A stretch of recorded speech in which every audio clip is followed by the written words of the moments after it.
Well, ladies and gentlemen, excellencies, dear friends, good morning and welcome to this seminar on diplomacy in the digital age. My name is Petri Hakkarainen and I warmly welcome all of the participants who are physically present here in Helsinki at the premises of Sitra, the Finnish Innovation Fund. Equally welcome all of you who are following this digitally through the live stream. This is webcast directly, so welcome to all of you wherever you are. This event is yet another fruit of the excellent cooperation between the Finnish Ministry for Foreign Affairs and Klingendal, the Netherlands Institute of International Relations. Already a few years ago, we at the policy planning unit of the Finnish MFA worked together with Klingendal on another project that produced an extremely useful report on futures for diplomacy, or integrative diplomacy in the 21st century, as it was also called. A year and a half ago, then, we approached Klingendal once again, this time asking them to dig a bit deeper into the digital aspects of diplomacy. And we consciously wanted to avoid an excessively narrow focus on the so-called digital diplomacy, which has been very much en vogue recently.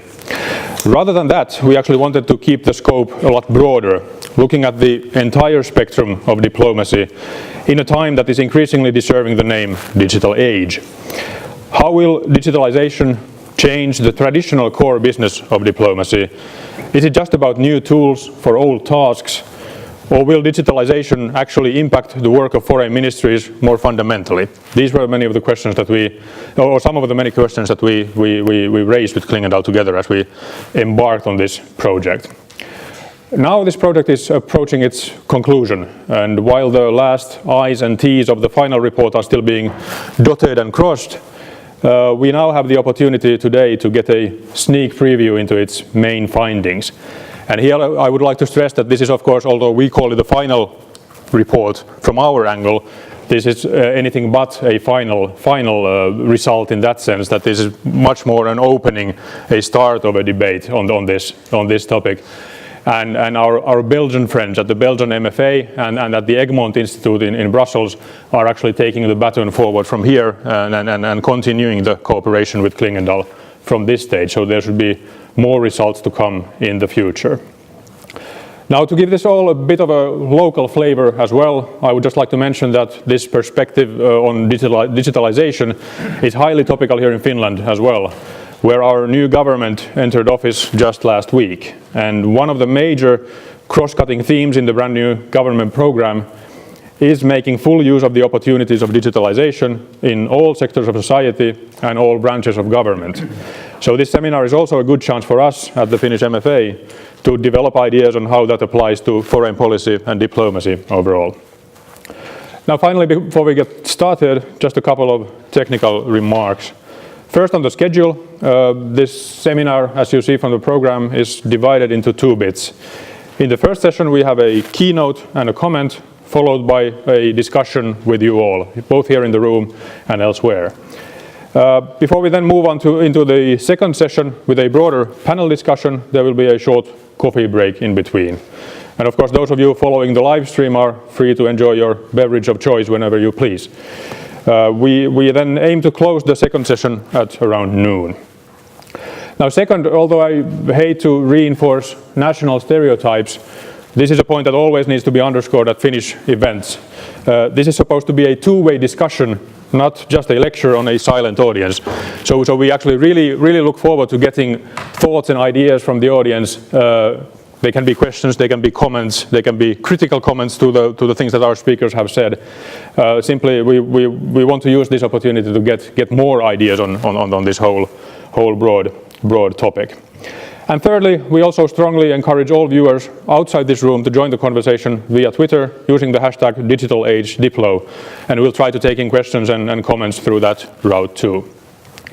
Now I think I have spoken more than enough. It's time to introduce the speakers of the first session. We have two very distinguished scholars on this matter here on stage with me.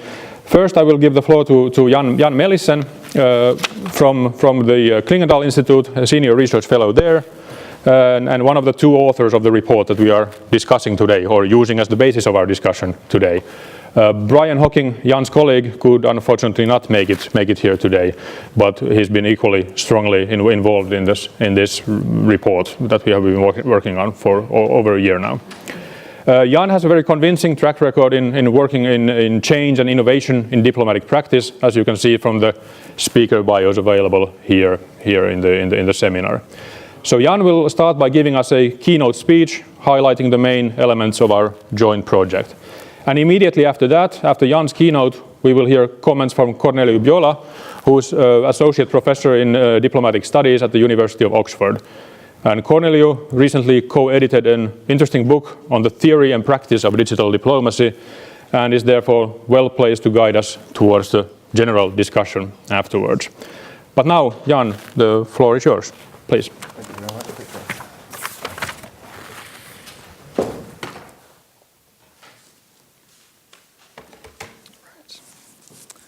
Good morning, ladies and gentlemen. Petri, thank you very much for introducing me so kindly. First of all, I would like to thank the Foreign Ministry of Finland to ask us to do this study, and also the Foreign Ministry of Belgium. Secondly, I dearly miss indeed my co-author, Brian Hocking. It is as if I'm missing a very vital cerebral part of myself on this occasion. So with that, indeed, I'd like to confirm this is a very first stab at the subject. It is in fact the first sentence of our report that will be out in June on the Klingendahl website, is that this is the first stab that we make at a sustained reflection on the impact of digitalization on diplomacy. That is for us a new question. In fact, we were slightly daunted when the Finnish Foreign Ministry gave us that offer that we could not refuse, because we felt we entered the world that was relatively unfamiliar for us, also a coterie of people who already knew one another very well, who used words that we did not understand. So we started with a glossary on words that are used in the world of communication, social media, etc. And we found ourselves in a first seminar in Brussels at the Egmont Institute, surrounded by a group of wonderful people who gave us ideas consisting of communication experts, digital strategists, IT specialists, and so on. So what are we doing? Could be the first question. Why could we make a difference at all, where there are already so many specialists, and indeed also people who see business in digitalization, because that's another aspect, I think, of what we're talking about. And our question, naturally, is what is happening to diplomacy? We talk shorthand about the digital diplomacy, but it's really about what's happening to diplomacy in the digital age. And one of the first things to observe, probably, is that newness in diplomacy has everything to do with communication.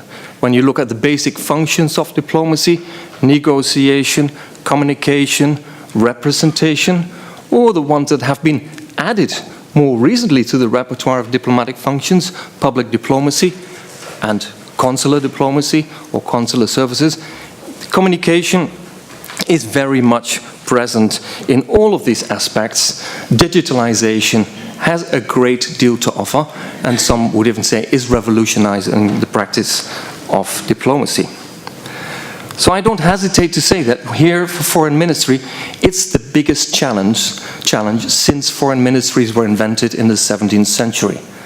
Mind you, it's not so much digital is the biggest challenge, but diplomacy in the digital age and how diplomacy is transforming in the digital age. That's the biggest challenge. And that sounds a bit like those words of Lord Palmerston when the telegraph, the electric telegraph, reached diplomacy. He said, "This is the end of diplomacy."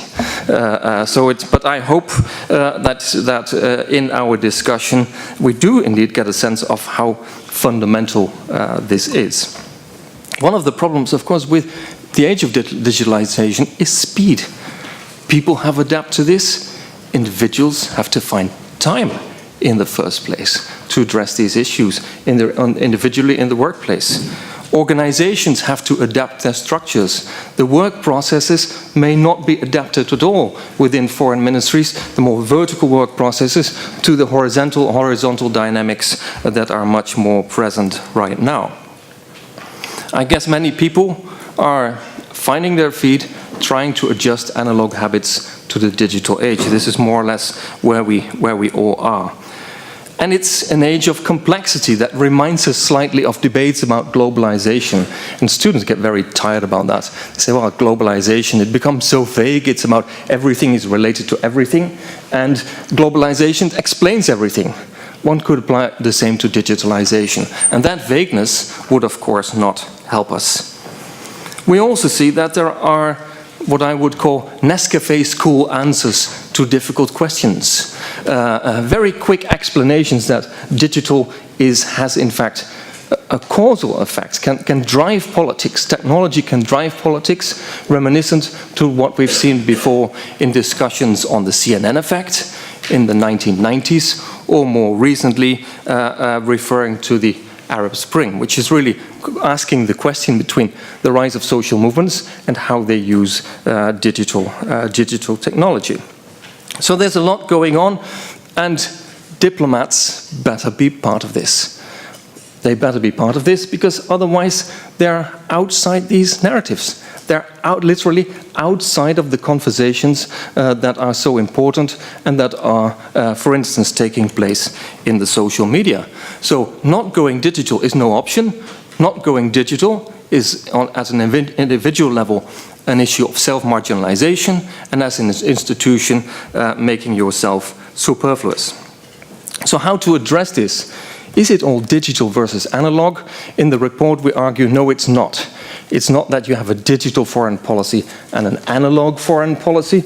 It's the two are very much complementary. And in a more practical sense, people working in foreign ministries have to ask themselves all the time the questions how these two complement one another. So what's the meaning then of the digital age? And this is where one word that we have used in the report is hybridity. Hybridity, meaning that, as we all know, the state-based international environment has evolved into an environment which is much more network-oriented, where many other actors have joined the game, and that, crucially, has implications for the game of diplomacy. Hybridity in terms of actors, hybridity in terms of the rules and norms of diplomacy, and hybridity in terms of the communication environment. Once again, it's not just digital versus the old means of communication, it's the combination of them.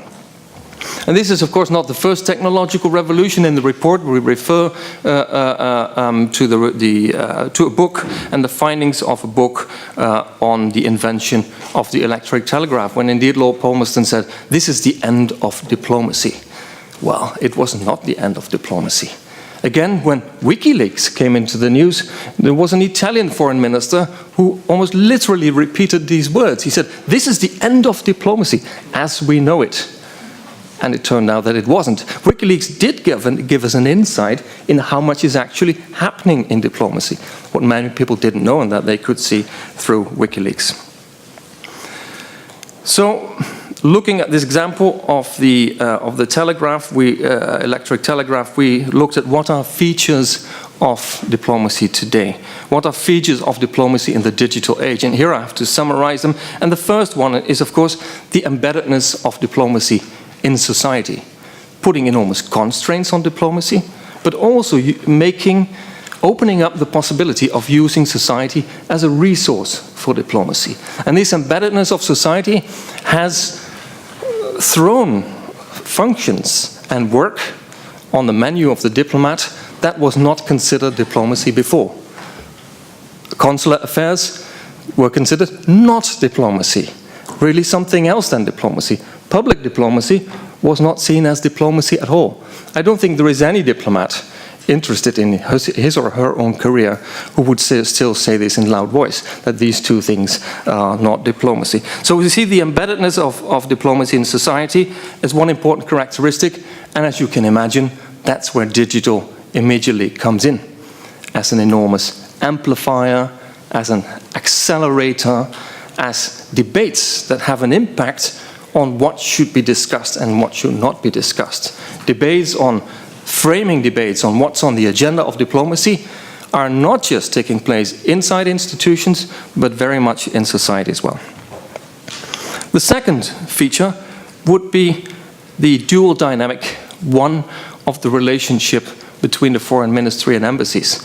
And we throw out this as a sort of a thought that it's some of what we say still has to be established by more research, but one is that in the new networked environment and inside the integral network of the foreign ministry, the balance may be changing between foreign ministries and embassies, with embassies becoming more important, and perhaps the role of the foreign ministry becoming more to service the embassies rather than vice versa. So the dynamic of the integral network of the MFA is changing. Secondly, the dynamic of the external network, where external actors working, collaborating with non-state actors is becoming vital for success in policy making, particularly in Europe, where we have smaller budgets, shrinking foreign ministries. It's important to work with this external environment. And that, of course, has an implication for the rules of the game. Because in this external environment, people work according to other rules. In networks, people expect that diplomats share knowledge with them, whereas the traditional diplomatic reflex is that you keep knowledge to yourself. It also means that in networks, diplomats behave in ways that are acceptable to those inside their network, but outside the foreign ministry. So the networking dynamic, we feel, is a pretty fundamental one when we're discussing the digital age. And that leads me to my third point. Digital innovation is epiphenomenal. It's an expression of broader patterns of change in diplomacy. That's how we prefer to look at it, also because we have so little to say about how public relations principles could help digital diplomacy or how technology could help diplomacy. All that is important as well. So one could say we see a mix of soft and hard developments in digital diplomacy. Soft is that there is the empowerment of the individual, which is extremely important, even visible within foreign ministries in the present age. And there is an expectation of service delivery by foreign ministries. These are just two of the what I would call the softer elements that give an image of, as my colleague Paul Sharp called it once, the diplomacy in the age of the ordinary individual. One could add diplomacy in the age of technology and the age of now. Everything has to happen now, which is, of course, the big challenge. And that's where there is a hard development in digital diplomacy, and that's the big data phenomenon. Big data we have not looked at in detail, but we realized in our research that it needs a lot more attention than we've given it, and how fundamental big data are for diplomacy. It comes into preparation for negotiations, it comes into policy planning. Big data can be used for service delivery in consular affairs. It creeps into many areas of the activities of the foreign ministry. At the same time, one sees some Orwellian features as well. Big data, some enthusiasts seem to suggest that it can make a prognosis of the future, or that big data is sort of trivializing the difference between correlation and causation, which is a very, very different thing, of course. And one may get a sense that the big data, in the worst case scenario, there is a triumph of data over politics. One can imagine a boardroom where people sit together and say, well, common sense seems to suggest A, but big data really tell us we should do something else. So there is tremendous potential in big data, but some warnings as well. So what is digital diplomacy in the age of now, the age of individual, and the age of technology? John Kerry, the US Secretary of State, came up with a very apt quote. He said, "The term digital diplomacy is redundant. It's diplomacy, period." And that's probably what it is. And we see that diplomacy is going through fear of new developments, hype about new developments, and then incorporation of new developments. We don't know how fast this will go, but we've seen this in public diplomacy, for instance, how public diplomacy has become mainstreamed and accepted as not something for people working in the communication department, but people working across government and the foreign ministry.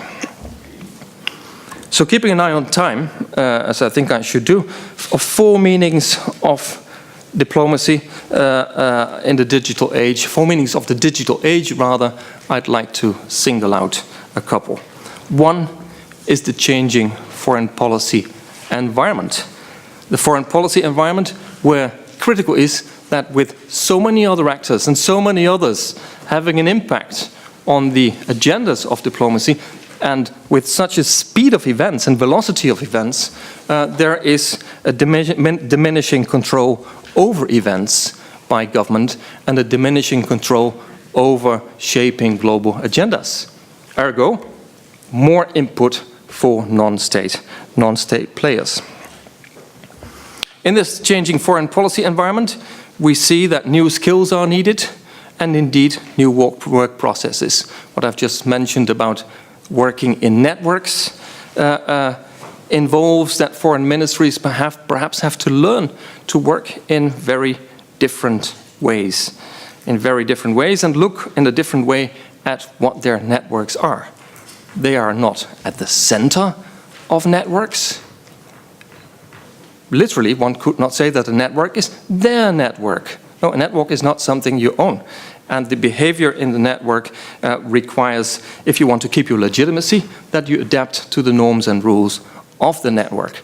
And that you share things, as I said before, with the people with whom you network. These are dynamics that are, I imagine, for the traditional diplomat, reflexes that do not come naturally, and for diplomatic institutions that require that they have to think about whether their procedures, their work structures are still in the right place. One of the challenges, I believe, for networking foreign ministries is, among others, to find out what they know themselves.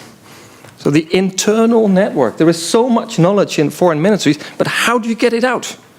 Well, there may be a lady on the other corridor or on the other floor or a gentleman down there. No, we should, of course, have digital tools, sophisticated digital tools, to get that into shape much better. The changed foreign policy environment also means that ideas are more important. To have ideas out in the open, ideas that you want to have on the agenda, means that foreign ministries have to enhance their thinking capacity, what we call thought leadership, to influence foreign policy agendas. And again, you could say, well, what's digital here? The digital media, the social media are, of course, enormous multipliers that throw subjects on the agenda that you can't just dismiss. You don't have the authority of government to dismiss important issues that others raise and discuss. Changing foreign policy environment, we think, is very fundamental. And one conclusion would be, when you think of the digital age, you have to think of how the foreign policy environment is changing and to have an understanding of that. Otherwise, you're just sort of blindfolded, following the herd and saying we have to go digital without putting it in the broader frame of what you think diplomacy is about and how it's changing. There are other meanings of digital diplomacy that I shall not discuss. One, cyber agendas, the whole discussion of cyber warfare, cyber security, knowledge management, I think is a very important area, and one I'd love to look at in greater depth. And of course, knowledge construction is absolutely essential to diplomacy. And what I already said before, I believe it's to know what you know is already a task within foreign ministries. Then there is another meaning of digital diplomacy, and that is that of improved service delivery, which could have different guises, that of e-government, of citizens getting access to government, services being citizen-centric or even citizen-driven, as is the case in Finland with in the consular services, where people tell stories about the world to help inform fellow citizens what to think of when they are traveling. And there is indeed the consular leads me to the consular area, consular diplomacy, where apart from public diplomacy, digital is probably as big as can be. With on a short notice, things like apps, websites, wikis, that kind of digital tools to help citizens. And in the longer horizon, one could even think of using drones, of blue sky thinking is to drop passports somewhere, to tag not just people but also their belongings and their children. This is really becoming very wild and speculative, but that these idiotic ideas perhaps remind us of the fact that change is so fast that indeed it's almost impossible to look ahead for more than a couple of years or three. So how digitalized, and this is where I'm going to tease you a little, particularly the practitioners in the audience, how digitalized are diplomats really? Is twiplomacy the norm? Twiplomacy is, of course, a term invented by a firm who also sees business in diplomacy, legitimately so. But then here the thought is that twiplomacy is not just for the political leaders or the international organizations, it's also for individuals. And here we see an interesting phenomenon, and that is foreign ministries start allowing the diplomats to make mistakes, which is historical, because diplomatic culture, as you know, is not really, is rather risk averse, and making mistakes is inevitable in the age of the social media. At the same time, I think, and that's once when I listened to a speech by British Foreign Secretary Haig in The Hague, where he said, yeah, we allow our diplomats to make mistakes, but we also hold them responsible. Perhaps Alison can confirm that later. So if they do something really wrong, they also get corrected. One gets a feeling, and this is a little provocative, that there is so much political correctness and so much showing off of best practices that we tend to, this might lead to a slightly skewed picture of who is actually using social media, how and why. And that many individual diplomats, generalizing across foreign ministries, not only the lead ones, are not on Twitter at all. Or if they are on Twitter, they may be using it totally passively. As a very good search tool, though, and legitimately passively, for good reasons. Not only because confidentiality is still important in the profession, but also because they simply may not have the time to do it. As Cornelio and I were just discussing. How do you find the time? And what if your manager doesn't give you time? And what if your manager doesn't have any idea what she or he wants to achieve with you being in the social media? So these questions are, I think, important ones and have been resolved in some parts of foreign ministries better than in others. We can see that in the field of human rights, for instance, or official development aid. There's very sophisticated practice of using the social media, but listening to all those wonderful best practices is not a good guide, I think, to understanding how digitalized diplomats are or are not. Ilan Manor, a junior Israeli scholar, now starting his PhD in Oxford, has done some very good work in his blogs. And he says, well, MFAs use some empirical work. MFAs use social media mainly to broadcast, rather to engage in dialogue, which reminds us to public diplomacy in its early stages.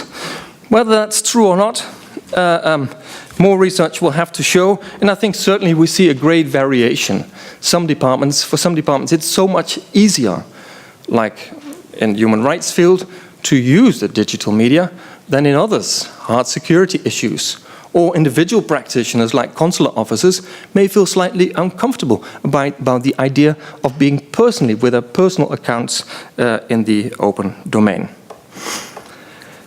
So Twitter, perhaps mainly passively, great variation, and one could in fact say, as I said before, that in the intra-government, intra-MFA network, it is more power goes to the embassy, but to what extent is that still paralleled by message control from the center? Sometimes when I talk to diplomats, you have the feeling that their individual stories contradict the paperwork of the foreign ministry and the official policies of the foreign ministry. It's easy to say for a foreign ministry that you are online, that you've become digital, but it doesn't necessarily mean that you actually are. I've already referred to the importance of networks, so just a little word then about social media. Social media, in our report, in an earlier draft, we were saying again and again, there is much more than social media, which I think is the case. We should not become completely fixated on social media. On the other hand, the policy planning staff of the Finnish Foreign Ministry was right in commenting on that and telling us, well, you are saying this and making that point very emphatically in your report. At the same time, you're discussing the social media throughout the report. And I think that's a paradox that we still have to solve, that we say there is much more than social media. On the other hand, social media come into the game almost everywhere, which is also fascinating. For instance, in negotiations. One example that we gave of the Iran negotiations in 2015 is that there is not really much use of digital tools, but then Foreign Minister Zarif was using Twitter to frame the negotiations for the people at home. So it was very, very functional, showing the wider context. Another subject that I hope we get our guest Alison from the Foreign and Commonwealth Office to talk about later is the prevention of sexual violence in conflict initiative by Foreign Minister Haig. As you will well remember, together with Angelina Jolie, launched in a spectacular way. But under the surface, or perhaps going to the essence of the initiative, we see that it was highly experimental, using social media to change the nature of negotiations themselves, to have diplo-hack sessions, in other words, bringing together in a sort of laboratory setting a whole variety of actors, different actors that normally don't sit together in the same room to discuss and resolve issues, and also to use big data to analyze patterns, in use of social media. One of the lessons, I think, when we look at negotiations is that the context has become much more important. Negotiation research always looks at what's going on around the table. I didn't have a chance to read it. Okay. That the context is becoming much more important. So pre-negotiations, or what Harold Saunders called circum-negotiations, may become more important in the digital age. And Saunders uses the example of peace process, where he says a peace process, really what you can achieve in a negotiation room is very much decided in society also. And I think that's a dynamic that we see in the digital age. There are also new challenges by events. Perhaps it influences me that I've lived in the UK for a number of years and studied UK foreign policy, British foreign policy. Prime Minister Harold Macmillan used to say what he feared most in life was events, my dear, events. And I think that is also where digital comes in. When you look at the Ebola crisis or the disappearance of the Malaysian Airlines plane 370, and you could see how social media impacts on how government reacts, that's tremendous. And generalizing about this, one could say it's harder for government to get the trust of people, to get public trust. It's harder to respond adequately, appropriately to upcoming events.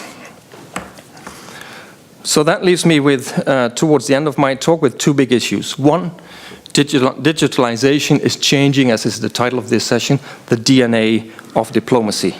But crucially, it builds on developments antedating ICT issues. So not everything is new.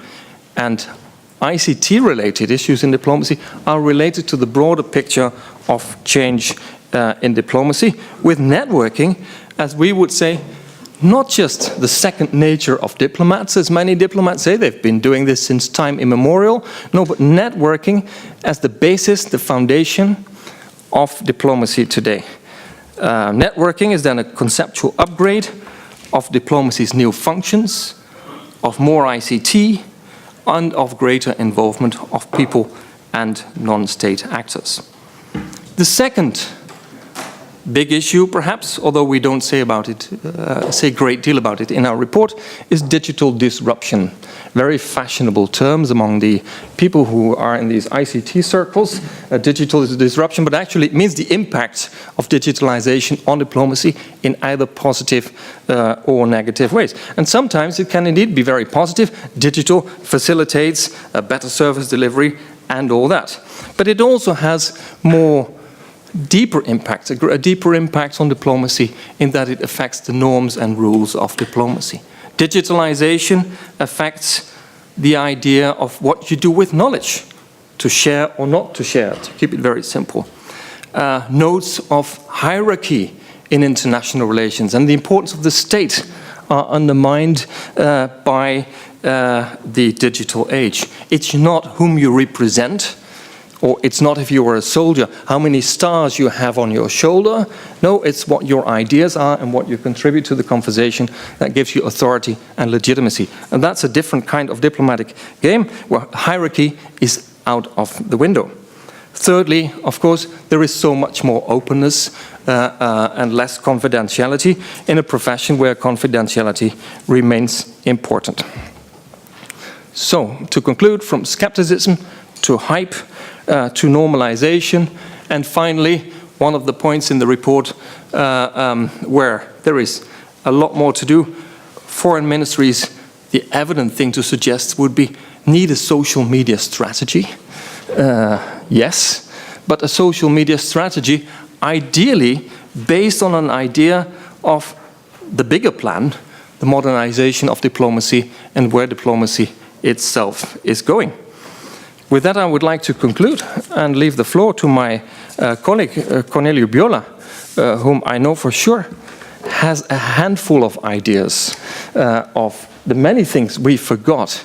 And this is what we're looking forward to hear from him and also from you, because this is, as Petri said, the beginning of a conversation. We're at the opening of the digital age. So how could we pretend to do more than groping in the dark and making sense of some of these issues? Thank you very much.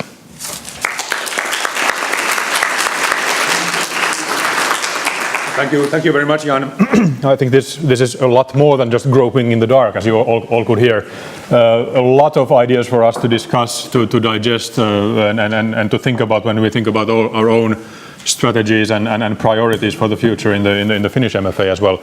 But now I give the floor to Corneliu, who will give the first comments, and the idea is really to use Corneliu's points to open the conversation with you all and to bring out new ideas as Jan suggested. So Corneliu, please. Thank you much, Petri. So first of all, thank you very much, Petri, and also the Ministry of Foreign Affairs for organizing this event, and also for inviting me to give some comments to this excellent piece, analytical piece that Ian and Brian have drafted. I understand, that the final version will be available probably in a month or so. But I received, the preliminary draft, and there are so many interesting points that I think we can discuss them today. Let me start, before I offer more substantive comments about the report, let me start with two preliminary observations. One is about the timing of the report. And I think the time is ripe. And why do I say this for this kind of analysis? And why do I say this? Diplomats have been experimenting with social media for 5, 6, 7 years, right? And some of them have grown confident about the utility of digital technology. We can debate, whether it goes beyond social media or not. Others have grown skeptical. So there is this kind of, always the pendulum goes between hype and skepticism. And I think this is a time when we can actually take a closer look at what has been accomplished and what is the way forward. On one hand, when you think about the accomplishments of social media, and I think that's one of the strengths of the report, it highlights very well certain areas that enhance the practice of diplomacy. There is something else that comes out, the directions that have to be followed, which I'm going to highlight them as well. So there is an effervescence. My point here about the timing is also that probably we are beyond the stage of rediscussing what is, definitionally speaking, digital diplomacy, whether it's relevant or not. My view is that the genie is out of the bottle, and we have to look forward about how digital diplomacy can be used concretely, effectively, and also a point that I'm going to mention today, ethically. The second preliminary observation I'd like to make is about the format of the paper, the format of the report. It's written with a particular audience in mind. It's a practitioner audience, and that's very refreshing because of the analytical points that are made there. But it also sets a challenge for itself, the report, because in a sense it comes, or maybe there's going to be a follow-up to this, or a discussion that we can have. It's about how to translate the various analytical points made in the paper in hands-on practical advice that can be adopted by Ministry of Foreign Affairs, not only Finland, but many others in Europe. So with these two preliminary observations, let me move now to more substantive comments about, and I'm going to follow the structure of the report here. The first one is about the context. And I think that's a good way of introducing digital diplomacy here, because it gives a sense of proportion, right?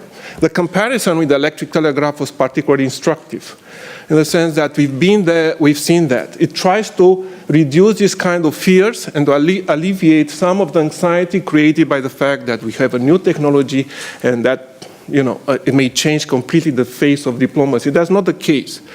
But it also, the contrast with the electric telegraph tells a different story.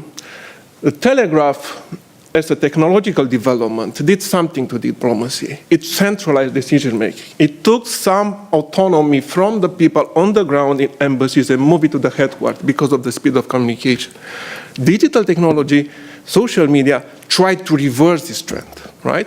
It takes a little bit, as it pointed out in the report, it cuts a little bit these hierarchical chains in the ministry, in the foreign services, and tries to move some power back in the embassies on the people on the ground.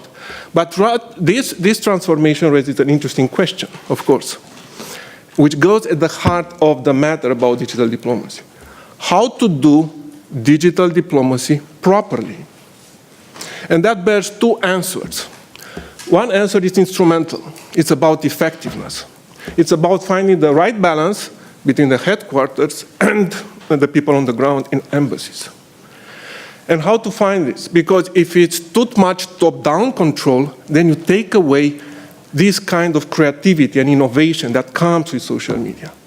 If the contract is too loose, right, it can create missteps, diplomatic incidents. So the right balance between the headquarters and the embassies has to be defined. How to do it? Training is one answer. But I think we've seen the usual response from Ministry of Foreign Affairs to develop codes of practices. And I think many ministries of foreign affairs have started to do this. And it begs the question, what to include there? And maybe there is something to think about this. So it's about the effectiveness, what part of the answer. But there is a second question I think it's important to address as well, is how to do digital diplomacy properly from a normative, ethical perspective. And what I have in mind with this, and that's something that I wanted to query Jan, or maybe the audience as well, is what are the red lines that diplomats using social media and digital diplomacy should not cross? And the answer to that, it's a bit puzzling, because there are not red lines. The red lines are being redrawn. We know from the Vienna Convention of Diplomatic Relations, Article 41, that there is a duty not to interfere in domestic affairs. But digital diplomacy gives you power, basically, to make claims that can be interpreted in a very intrusive way, I mean, as a violation of this rule. As I said, I mean, these lines, red lines, are being redrawn. you push until you meet resistance. That type of transformation probably was not around 10 years ago. The second point is also ethically, what kind of protections do diplomats enjoy in this new environment, in digital environment? We know that diplomats and embassies enjoy immunity for their premises, for persona. Does that extend to the cyberspace? There is no discussion yet about this, but I think it's quite relevant to highlight that as well. All these social accounts and also the websites should be protected against snooping, against hacking. There is a legal component that has to be addressed as well. Moving on to the second part of the study, which I think it's a strength because it shows something clear that social media now, diplomacy is now offline and online, meaning traditional methods of engaging in diplomacy remain relevant, are not going to be replaced, but there is this kind of additional component, and I think the report highlights those areas quite well in terms of knowledge management, cyber agendas, service delivery. What I like to bring in here is, sorry.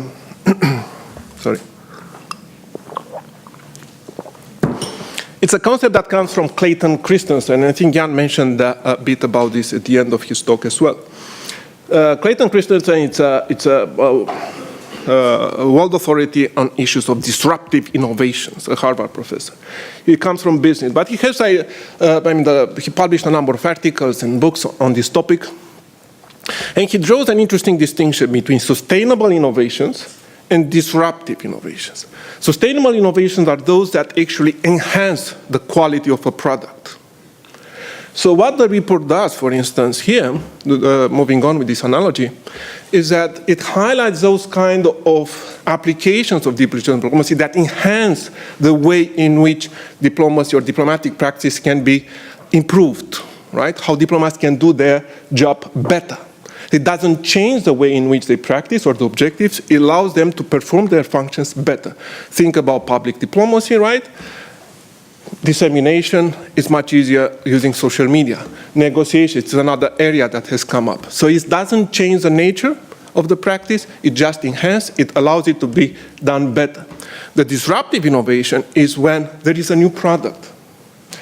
The disruptive innovation is the area that it didn't exist before and is being developed. And I think there is something here that maybe we can discuss in the sense of how digital diplomacy can lead to new ways in which relevant for diplomacy. I don't have time to go into much depth about it, but there is a project that I've been working with Jan as well on this and others. And cultural diplomacy might be one. It's flying at the moment, under the radar of diplomatic services, but the digital angle can make that particular field. And I was very pleasantly surprised to hear that yesterday, for instance, France Ministry of Foreign Affairs is actually moving in that direction as well. So there is an area here on disruptive effects, on disrupting innovations that might be worth considering as well. The last part about the changing DNA of diplomacy, I think it's also well done. It shows, how digital diplomacy, as I said, can enhance the value of what is being doing right now. But one point that I thought it might be important also to consider, again, with an eye to translating the different analytical points into practical advice, is the issue of institutional adaptation. The fact that certain diplomatic practices are successful, in the US State Department or other, British FCO, doesn't mean necessarily that they're going to be adopted in the same way by different institutions. And I'm drawing here, for instance, on some of the work I've done in the volume on digital diplomacy with a few colleagues. When we compared different Ministry of Foreign Affairs, the British one, the Australian, the American, and they saw that there are big differences in terms of adopting new technologies. It speaks about the issue of leadership. You need someone to promote a particular agenda. That's one key factor. It speaks about the issue, of course, of resources. You need money, you need capacity to do this. But also critically, it's about the organizational culture.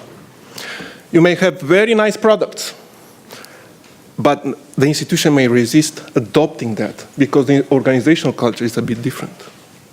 So the issue of institutional adaptation is particularly important, and I think it has to be probably discussed at some length, because translation is not easy. It also begs the question about the recruitment patterns of the Ministry of Foreign Affairs. What kind of people are necessary for doing these kind of jobs? Are the ways in which recruitment has been done before sufficient, I mean, in terms of finding the right people, or there are different type of skills that needs to be brought in or sought after in order to enhance the value of diplomatic practice? So since I was given only 10 minutes, to comment on this, let me wrap up saying that what I found in the report is that it offers a very comprehensive overview, as I said, with a practical perspective of what is digital diplomacy at the moment. I think it will probably the trust of the argument will be enhanced if there is also consideration about the ethical issues that comes with digital diplomacy. The technologies always have a positive and the dark side that has to be balanced properly. It's also about what is disruptive, not only enhancing what is being done at the moment, but what areas might be actually produce new ways of engaging in diplomacy. As I said, culture might be one, might be some other areas. And also the question, which I think is critical for Ministry of Foreign Affairs, the issue of how to adopt, how to import products that work very well for other Ministry of Foreign Affairs and make them work for you as well. I'm going to stop here. And thank you very much.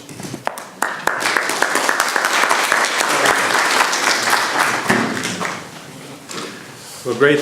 Thank you very much, Corneliu. Really interesting additional insights also in the face of 10 minutes only. Well done, and thank you so much for that. Well, now it's really your turn. If you just want to raise your hand and join in the conversation, I'd be happy to take comments and questions from the audience. If Jan wants to start by reacting to Corneliu's points immediately, we can start from there. But then we'd like to move on to an open discussion with you all.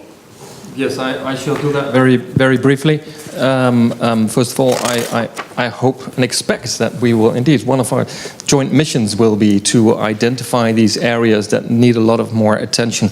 And one of them that you rightly highlighted is the whole ethical perspective, where indeed the Vienna Convention is no longer a good guide to diplomacy, and we already have become used in the field of public diplomacy that the norm of respecting our external sovereignty, the norm of non-interference, has been replaced by the duty to interfere, as diplomats see it today.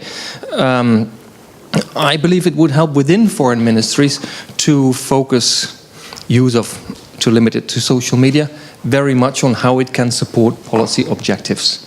What is it that you want to achieve with this? And there is some resistance within MFAs against people who use it for their personal promotion. Finally, the social media give the diplomat an opportunity to step out of the limelight and to become a mini celebrity.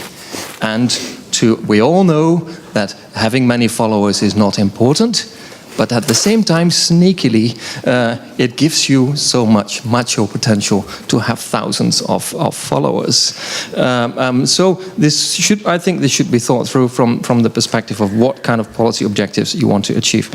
Secondly, institutional adaptation. Very briefly, I completely skipped the part in the report where we say you have to look at the MFA as a subsystem and indeed think through how this affects the balance between missions and the foreign ministry. What are they both for, and how should one in the future perhaps service the other in different ways than we've been used to thinking about this relationship? And that's where Corneliu has already also made some good suggestions. It also has to do with how people conceptualize information, interpret information, share information. It's really we're on the doorstep in that sense also of a digital age, adapting to new habits. Institutional adaptation, yes, very important. What we have done is a sort of a general reflection, a first step. A very logical next step would be to identify areas that need more research, and where, as we've been doing and are currently doing in one field with the Belgian Foreign Ministry, and as I've done with the Dutch, Klingda has done with the Dutch Foreign Ministry also, is to work with the organization and to tailor advice very much to the needs of the organization. So that would be a logical next step for this kind of work. So yeah, I'd like to leave it there. We need digital champions, but not be blinded by digital champions, because some of those digital champions are doing a lot of good work for themselves in the social media, but it's really the policy objectives that should drive this kind of work, I guess. Thank you. Thank you very much, Jan. We'll take the first three questions, I think, in a row. First, Pirkko Hämäläinen, then Kari Kahiluoto, and then the lady there. Please always wait for the microphone and introduce yourself briefly before you address the commentators here. Pirkko Hämäläinen, I'm Undersecretary of State for Internal and External Services, whatever it means. First of all, thank you very much. Very, I would say that I got so many thoughts what you took up the issues, and at the same time feeling a little puzzled about that how we go from this on in our ministry. We are in the middle of the changes, and one can say that digitalization is in fact causing these changes, but at the same time it in fact makes us to make these changes. We know that we need to do something in order to be better fit in our society, but also internationally. If I think the social media and the foreign ministry, first of all, I think it was very well said, we can't control it. And whenever we get into that and we start to be active there, we are individuals there anywhere. There is always an individual who is going there, and he or she has to take the responsibility what he is doing there as a representative of the foreign ministry. And I believe in the end, even though we would like to come as a foreign service officials, if we like to come out as individual, just the ordinary individual, we can't kind of put away our role as a diplomat anyway. So whenever we are in the social media, we still have kind of this diplomatic role, even though it's our private matters or so. We are there openly. And that is the other thing, that when we go to social media, somehow I feel that we are more vulnerable than in general in other medias. I don't know why I have this feeling, but I somehow think that you are kind of naked there. And that makes it even, I think that, at least to me, if I go there, I feel that the responsibility of what I'm saying is in fact very high, because whatever I do there, I represent the organization and, in fact, Finland. But then again, I think it was very important what was taken up, that we need to room for mistakes, and otherwise our diplomats wouldn't go there if we would say that whatever you do there, remember that you carry the responsibility and what can be the consequences. I think we need to have this room for people also to express themselves and express the ideas. Overall, I think that we have, in our ministry, we have people who are more in the social media. They know how to use it. They are like in the sitting room there, you know. It's everyday life for them. And then we have people who are afraid. And they want to have education. They want to have some kind of guidelines guiding more than we are giving now. And there we need to do more. We need to give some kind of support for these people so that they would be ready to use the social media. Social media is important networking. I have felt that myself, and it's going to be that in the future even more.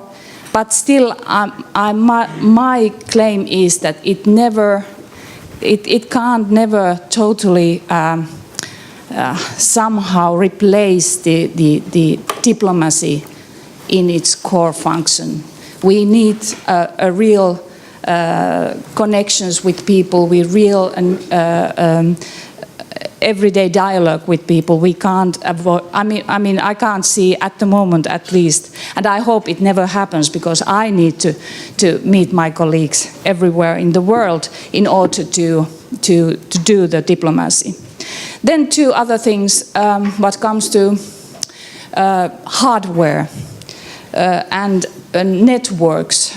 I think that cyber threats are something that is in fact affecting at the moment a lot to foreign ministries. I think in general to different institutions in society, because they are even more difficult to control and to try to somehow to save from them. It seems to us that we are kind of running with them and trying to avoid to be affected, but still being under the threat all the time. And this is something that I think all the governments are at the moment very worried about and acting a lot. And then finally, ICT.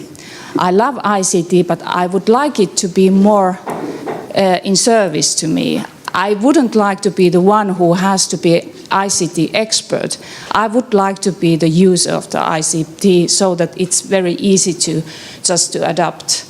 And all in all, what was said about adaptation of this, using these possibilities what social media gives us, I think that's a core issue, how we adapt it and how we kind of give the messages out to our people in the foreign service so that it would be used more than today. Thank you.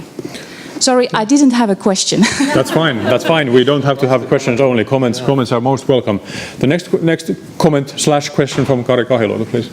Yes, thank you. I'm ambassador in the ministry here in Helsinki, and I'm presently planning the Finnish presidency for the Nordic Council of Ministers next year, and very much thinking about social media. And I want to raise the question of quality and cost, or quality and resources. So we clearly recognize the need and that it's essential to be in social media in some way. And if you are not, you are definitely out of date. But then if you enter, you have to have a level of quality and you have to have a level of resources for managing that activity. And then it's a reality that we know that we don't have these resources.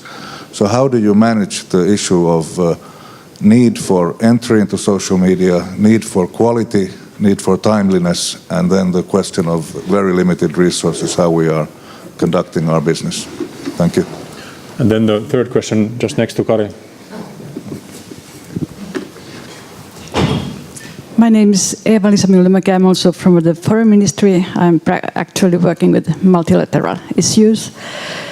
And my point will be related to that. But first, of course, there are many aspects in your presentations that all of us are reflecting on and thinking of the basic functions in the changing context of a diplomat's work. And it's, as you said, there are different functions in the work of diplomat.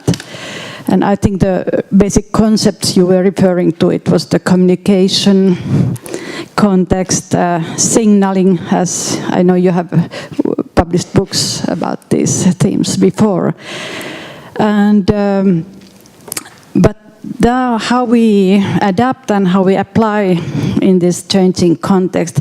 And I think I think it was useful that you were making reference to different areas of diplomatic work. You were speaking of consular diplomacy, also different issues, human rights or development policy issues, where you can use different type of communication, more open. I would like to make still a distinction between the traditional bilateral diplomacy and multilateral diplomacy, because I think in the multilateral work you already work a lot in networks, and maybe the context is and rules of procedure are a little bit different. So I would suggest that maybe you can kind of look at those different experiences also in practical terms. Thank you. Okay, thank you very much. If we could take comments from you to these questions, bilateral versus multilateral, quality and cost were raised as well, and then from Pirkko, lots of thoughts on the ICT being in your service and the question of cyber threats perhaps as well. Okay. Jan. Thank you very much. Let me just pick out a few of these points. Starting with bilateral versus multilateral, I believe it's time to think about how important the embassy is, and as Cornelio emphasized, indeed place trust in those local networks that embassies have. Also, when it comes to use of social media, the creativity that they can muster. We've seen some of that, for instance, in societies that are less accessible.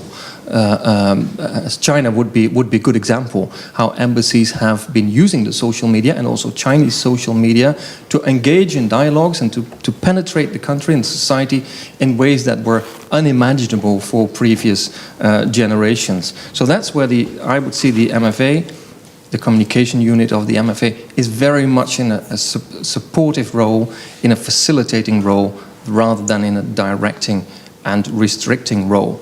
You're right, on the multilateral side, this is a fascinating laboratory for using social media. I've mentioned the example, where I hope Alison Daniels will say more about that later, of the Prevention on Sexual Violence initiative in the UK, but also in the field of official development aid, there are established international networks, transnational networks that offer a lot of scope for digital. Mind you, those networks should adapt to the digital age. If they are too much established, too much networks of states, and too much using the language of states or the language of the UN, they may not have the legitimacy among the other actors they want to attract and involve there. On resources, that's a really difficult one for me, but I think it's important, but we see indeed here that there are different leagues of nations where some of them have the resources to equip themselves digitally, and others are really not there. And I think generally speaking, we can say that foreign ministries within government, but that's where government people should speak themselves, are very small players when it comes to ICT. What concerns me about the ICT business within foreign ministries is that the people who are in the ICT departments are generally not diplomats. And so they are out of the diplomatic loop of the old boys and girls network, whereas they should really be in. It's an issue that needs consistent attention of management, of the highest management, and indeed, because it's so important, it needs to get people on one page who are living, not in different universes within the foreign ministry, but are slightly different types of professionals. So that's just one thought on that. I think where we see that the social media shine, where they are so well used, are of course that's outside diplomacy and political campaigns. It's also a bit daunting and Orwellian what can be achieved with social media there. On the First Lady, you have so many interesting comments. So let me just pick out one or two, and one would be, then I leave the difficult questions to Cornelio, like cyber warfare. Is one on, no, it does not replace traditional contact. But I'm wondering whether there is a sense that social media can be used for things where we thought that personal relationships were necessary, but they may not come first in coalition building. That may go through social media. But even in personal contact and direct relationships, the standard reply of a diplomat would be, important is the last 3 feet in communication between people. You have to see and meet eye to eye. But I think we all have our experiences where it didn't start that. It started in the digital realm. And it's not coincidence that many people in their private lives start looking for partners in the digital realm. They find them there. Also in the professional environment, I think it often starts with digital, not necessarily with face-to-face. The sense of vulnerability, I would like to leave that question as it is, but just underline it again of how important it is, and that it's a reality. But it's perhaps also indeed diplomatic adaptation to a new reality out there.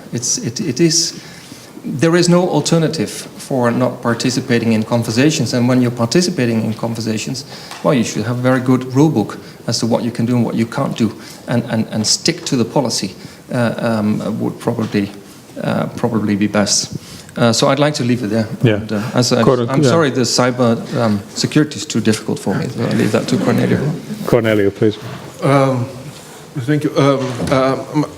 I echo some of the comments made by Jan, but I'd like to pick on the question about quality and resources that was raised by the gentleman. I got this question, from quite often, from other practitioners, and usually the answer I start with is that the quality and resources are sort of secondary to the main issue, which is what do you want to accomplish. And I think that was partially raised in the report, that at the moment social media is raised mainly for dissemination. You just want to put information out there. If that's the case, then that can be done relatively well. The problems that may arise, and that comes also from a study that I conducted with a student in China, is that using social media requires constant training. Why do I say so? I did a study about the use of the embassies, the EU delegation, the American embassy and the Japanese embassy in Beijing on Weibo. Weibo is the equivalent of Twitter. And the funny thing is that we did this study in 2012, and by the time we finished the study, the technology already changed. People were moving from Weibo to WeChat, which, of course, for people involved in this requires a little bit of adaptation. You need to stay put, and catch up with the different technologies. That speaks about the flexibility, but also, the capacity to move fast. There is also something that it's worth remembering here, that the market is very competitive. Only because you have a social account doesn't mean that people start listening to you. You have to provide some sort of authenticity. That speaks to the issue of quality, how you distinguish yourself from the others. The later you come on the market, the more difficult it becomes for you to raise that profile. So there is something to consider in the terms of how to stand out, what are the objectives to be accomplished, right? And how flexible are the type of technology to be used in order to accomplish those objectives. The training and the skills that I mentioned at the end are particularly necessary to remember in this context. On the issue of cyber warfare, it's becoming a big issue, right? In the recent years, and it's a separate study that I've been looking at. And interesting, the countries are moving now in that direction. I don't know whether they will get this or not, to creating a convention for the type of things that are not acceptable for cyber attacks. I don't know, don't attack hospitals or, this kind of public utilities. The issue has been raised by Americans and a few others. I don't know whether they will get any traction soon. But there is a concern of many, because it's like the Wild West at the moment. There are no rules, you can do whatever, and the problem in cyber is the attribution factor. It's difficult to attribute who is behind the attack. You can guess, because of the magnitude of the attack, how many actors have that type of capacity. It's happened with Estonia and a few other countries, right, to mount that type of attack. But probably, again, we're moving into international law. What type of convention will be necessary to deal with this problem? And I think it's getting more acute, and that will be a challenge that has to be solved somehow. I also like the issue that was raised by the lady at the beginning, the personal responsibility, because you are left out there, you're representing a country, and there is no protection. When I mentioned the ethical concerns, I was thinking about protection, for the accounts, but I think that's another topic that has to be considered by Ministry of Foreign Affairs very carefully. These are your people who do a job for you, and they need, and being online is not easy. I'm engaged now in a different study on trolling, which is becoming quite a significant aspect. I mean, there are armies of trolls online, basically to counteract a narrative, and has psychological effects on the people who use social media.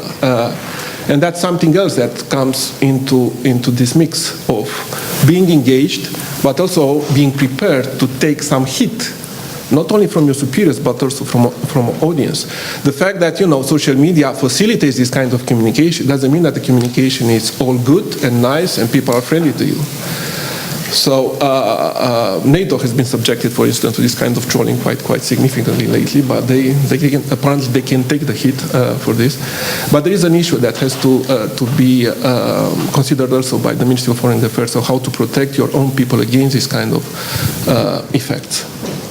Thank you very much, Cornel. Very, very important points from both of you.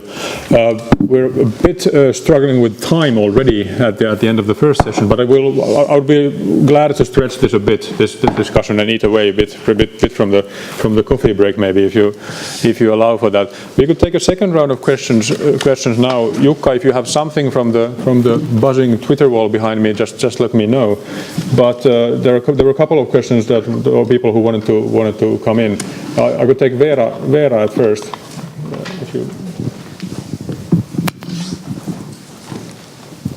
Thank you, and thank you for brilliant presentations. I'm the Director of Communications at Sitra, the Finnish Innovation Fund, and I was wondering, as digital diplomacy can be such a powerful outreach tool, do you think the smaller countries can challenge the bigger ones? As obviously in traditional diplomacy, the big ones have been the powerful players. Okay, and then the second question would be from Aino there. Thank you very much for a very interesting speeches. I've been looking forward to this for a long time. I am a master's student at Helsinki University. I've written one master's project on digital diplomacy. So have looked into your studies very much before. And my question is about, or I actually have two questions.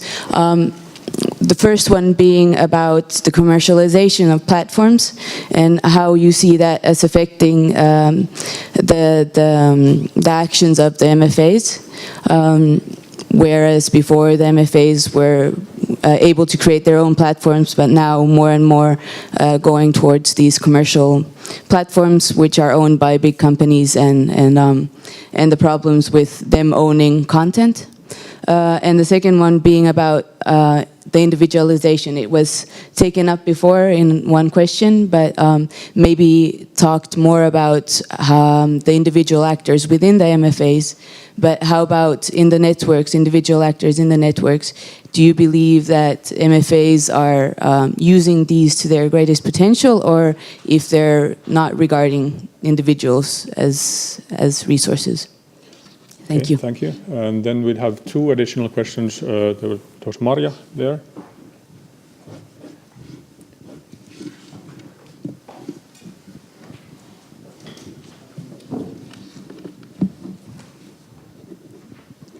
My name is Maria Lehto. I'm ambassador at the legal service in the Ministry for Foreign Affairs.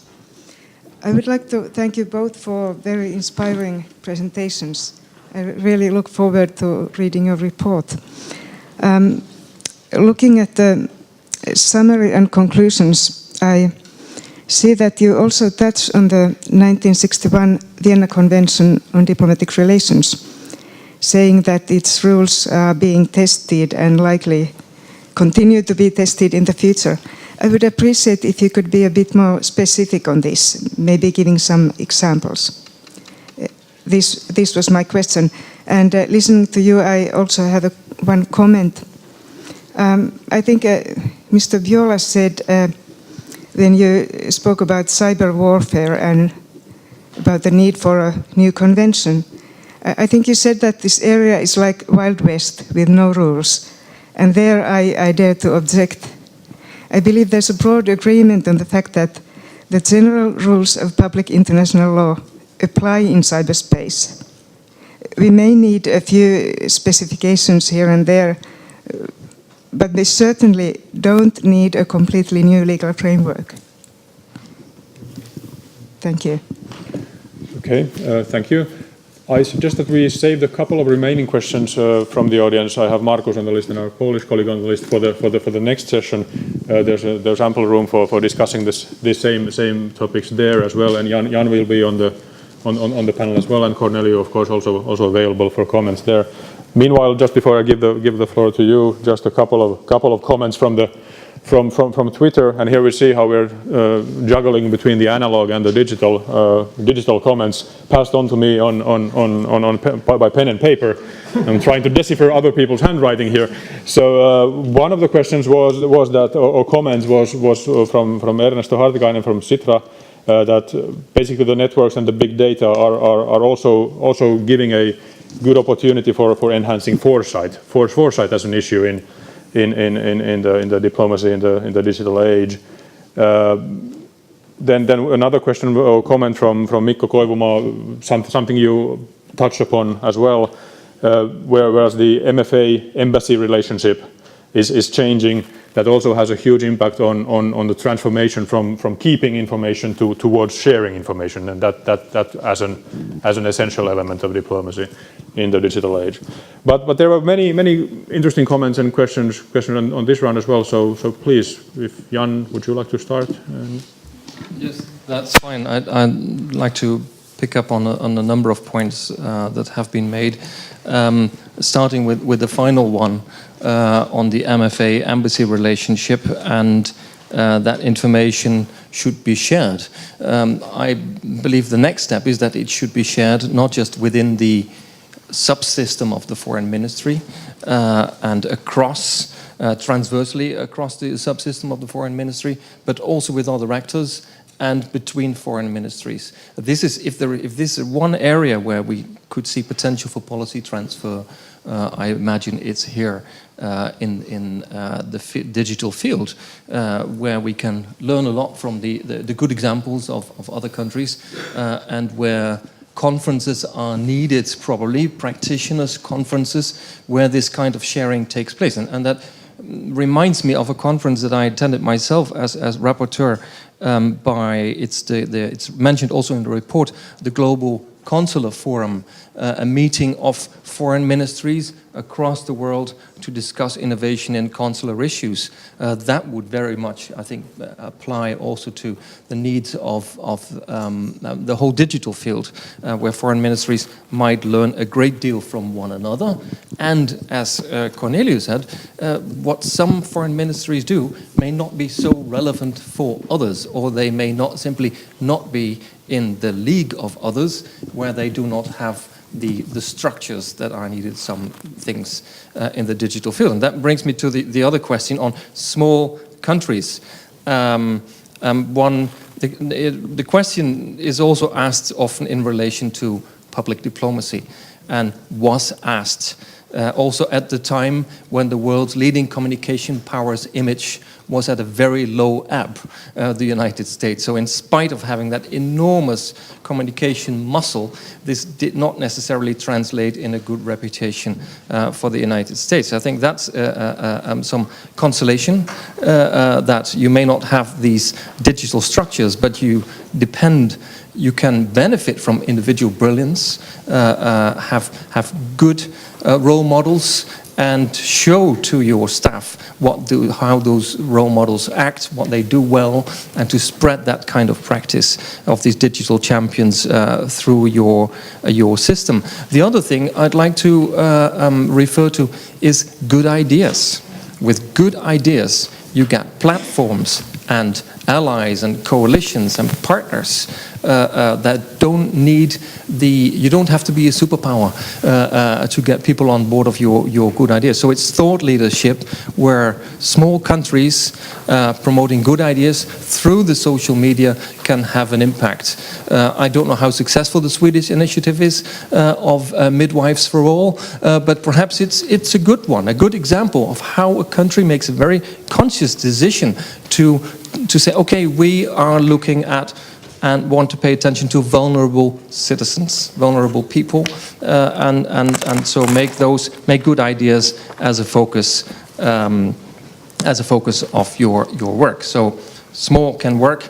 The digital age empowers the individual at a more institutional level. It also empowers the small, and it certainly empowers the non-official actors, as we see in international negotiations, that many others get a voice. And that's where you see where the process of international negotiation is not the traditional idea of round the table, but rather more that you want to acquire social power through influencing and framing foreign policy agendas. And in that game, the small ones and the non-official ones in the very diverse diplomatic world can make a great difference. I'm totally at a loss about the question on commercialization of platforms. I very happily leave that to practitioners.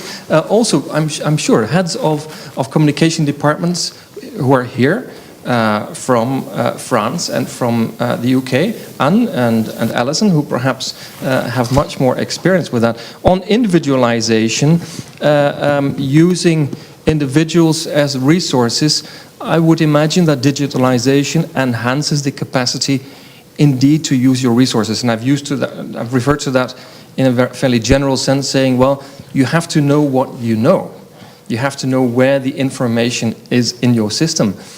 And it's absolutely amazing to see how many, if not most, or even all foreign ministries are not tooled up in the digital age to extracting and making use of that wonderful expertise that they have in their system, accessing it rapidly and using it. So that means getting your individual network organized, and that's where digital, of course, enables you to use the resources regardless where they are geographically or thematically in your system. It's also a way, through using digital tools, of enhancing the potential of your external network through your internal network. Because diplomats rotate, they know so many people, but networks get lost when they move to another place.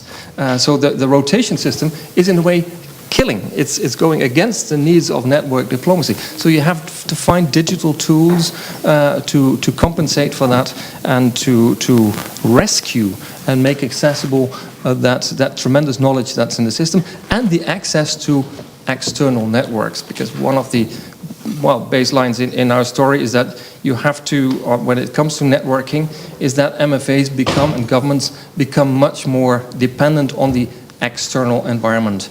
So working with that external environment and levering that knowledge and expertise is very, very important to them. On the Vienna Convention, I'm a bit out of my depth here on the legal side, but I trust that nobody will try to reform the convention. That there will be too much resistance in getting a new convention, but we see, of course, that diplomatic practice has moved on so fast. Just one example would be the relations between hostile countries that are using means that are not documented legally in the Vienna Convention, like the interest section. The whole field of public diplomacy and intrusion into the domestic affairs of other countries, almost as a diplomatic duty, which is not covered there. When it comes to consular relations, the whole way consular relations have been very much intertwined with other policy fields like economic diplomacy, public diplomacy, development aid. But to upgrade the convention, I can imagine that is. I can't see myself how that could the kind of support that is needed. So a bit of a disappointing answer to your question, but I'll have to leave it there. Yeah, thank you. And just one additional comment. I'm glad you mentioned the Global Consular Forum, because there was the most recent one was held in Mexico last week, and actually our consular colleagues there also advertised your upcoming report, and it was met with great interest and expectation. So the consular people all over the world are actually very keen on hearing more on this as well. I'll give the final word of this session to Corneliu.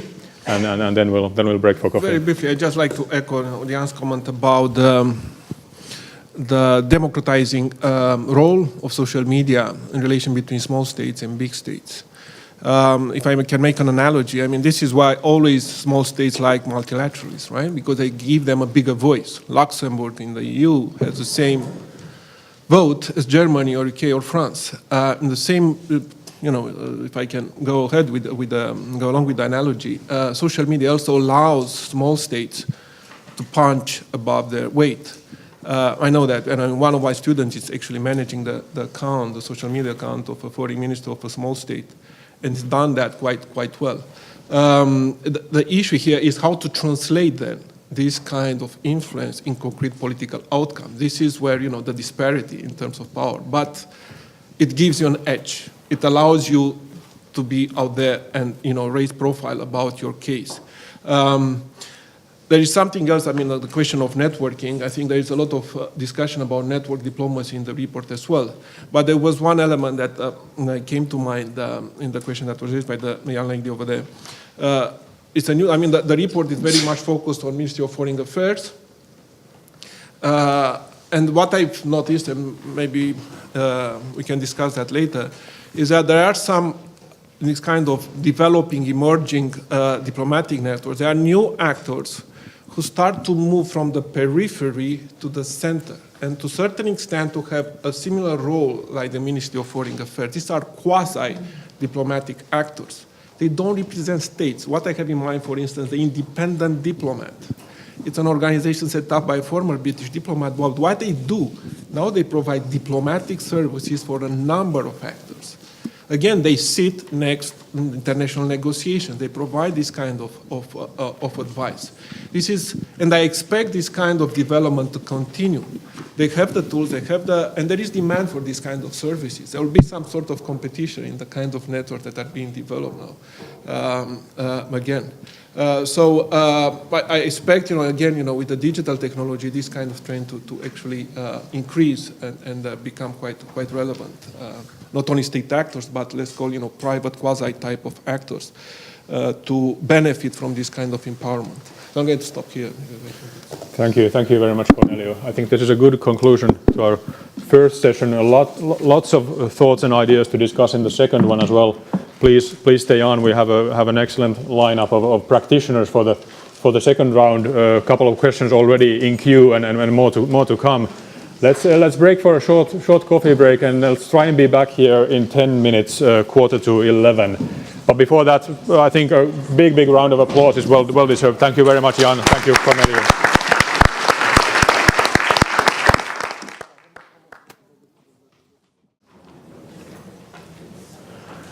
Okay, everyone, welcome back. Time to move on to the second session, where we, as already promised, have an excellent lineup of further experts and practitioners in the field on stage. And in this part, we would like to continue discussing further the aspects already raised in the first session, touch upon issues in the report that Jan and Brian have written for us, but also most welcome to address issues that go beyond the report. This is also the section where we want to move further, see what could be done in the future, going beyond the topics covered in the first session. I would just like to introduce the panel very briefly at first. Here, the first one on your left is Alison Daniels. Alison is the digital transformation leader at the Foreign and Commonwealth Office in London, and currently in charge of delivering the FCO's digital strategy. Next to Alison is our very own Jouni Mölsä, Director General of Communications at the Finnish MFA, with a long background in journalism before jumping the fence to our side, first to the embassy in London and now to his current position a couple of years ago. In the center is the other Alison of the panel, Alison Coleman, a project coordinator at Transparency International in Brussels, and Alison is focusing on digital tools and strategic communication there. Jan, the next one you already know, also part of the panel. And then to your right, it's Ida Hakola. Ida is CEO and founding partner of the Finnish content agency Vapa Media, which is also working together with our MFA on digital issues. So with these experts, we'd like to move on in the discussion, and the idea is that we'll just start by brief questions and comments from each of you, and then really open it up again to the whole audience and try to keep this as interactive as possible, and also take in comments from the Twitter feed as well. I could start with Alison here. Perhaps you could also to somehow echoing the discussions that we had just a while ago, if you could tell us a bit about the digital transformation in the FCO, what that comprises of, how do you see the future of the diplomacy in the digital age? I think we're lacking a mic. We'll need that. Do we have the? Great. So please, Alison. Hi, so thank you very much, everybody. It was really interesting to hear about the report, and a lot of it resonated with me as I try and oversee our kind of digital strategy in the FCO and actually implement a lot of what's been discussed. I'll just give you a little brief overview of what we're trying to do in the Foreign and Commonwealth Office. About a couple of years ago, we wrote a digital strategy. And we set out in that how digital opportunities and the digital kind of changing environment, how we could make use of that in the Foreign Office. And we sort of looked at three main areas: communications, policy, and service delivery. And we sort of broke it down in that way. And all the kind of functions that a diplomat does, how digital can help a diplomat do their role more efficiently and more effectively, was fundamentally the kind of key bit of our strategy. And to implement that, we set up a digital transformation unit, and that is a kind of combination of diplomats and digital specialists and experts, so people with experience in the commercial sector of transforming services and actually putting services online, but blended with diplomats and blended with policy makers as well. So we've got the whole spectrum of expertise. And in setting up that team, we had sort of a few real key objectives. You know, how are we going to transform digital communications? How are we going to ensure that our diplomats are equipped to use digital technology and digital tools to communicate in some of the ways highlighted in the report? So not just amplify, but engage, influence, and help shape policy. So those are some of the objectives there. On the policy side, how can we really make use of big data, open source data, to inform our policy making, to monitor events, and the holy grail of kind of this whole area, potentially even predict events?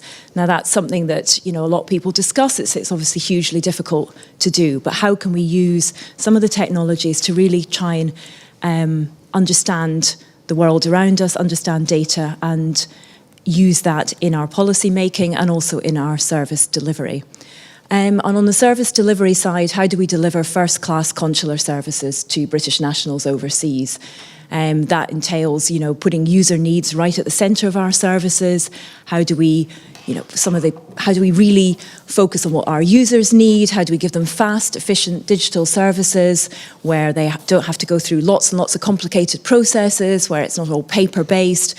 How do we provide modern services around the world and do that in a way that factors in some of the local constraints we have and some of the kind of constraints that we've got as well on connectivity and other issues like that.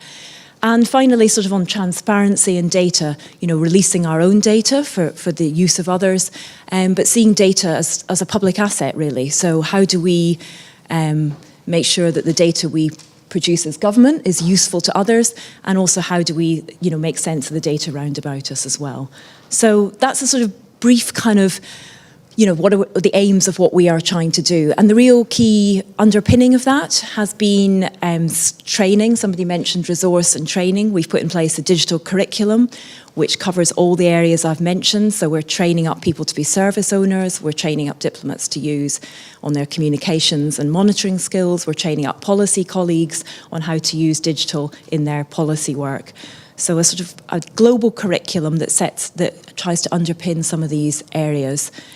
So I think that's a kind of summary of what we're trying to do in the Foreign Office to address some of the issues that Jan had mentioned earlier. Thank you very much, Alison. I think we could then pass the mic on to the other Alison immediately. The transparency bit was already mentioned by your namesake there. Perhaps you could just shed a bit light from the NGO angle, perhaps also on the expectations out there in the public on diplomats, on foreign policy and MFAs altogether in terms of openness, secrecy, confidentiality. Mm-hmm. Well, I think this is probably one of the more sensitive issues and thornier issues when it comes to digital diplomacy, the issue of openness versus confidentiality or secrecy. And of course, diplomacy has always been inextricably linked with secrecy. But if we take a step back and we look at the wider global picture, then we can see that transparency and openness is really having a moment at this time. It's an idea that's really, it's got a lot of force behind it, and it's got a lot of engagement behind it. And there's a number of drivers for this. One of these is a lack of public trust in both political institutions and in politics in general. And at the same time, we're also seeing a rise in civil society organizations who are working on these issues. One of the other drivers is actually also developments in IT and in ICT. It's meaning that people can access information in ways that they couldn't before.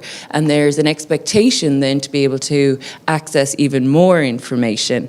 And then on the sort of push factor, there's also a desire by governments to modernize their public service delivery, and they lean towards openness for this. So an excellent example of this is the Open Government Partnership. So you've got 65 countries who have signed up to this partnership around the world, and they've started implementing action plans for improving accountability and transparency. So really at the heart of open governance is a democratic society, and that's where citizens have to be aware of the facts upon which government decisions are made. Policy decisions must be open to inspection and to criticism. Transparency and access to information are inherent to an open governance, and they can also serve to counter abuses of political power and to stop issues of corruption. And of course, the right to access information is enshrined in human rights laws around the world.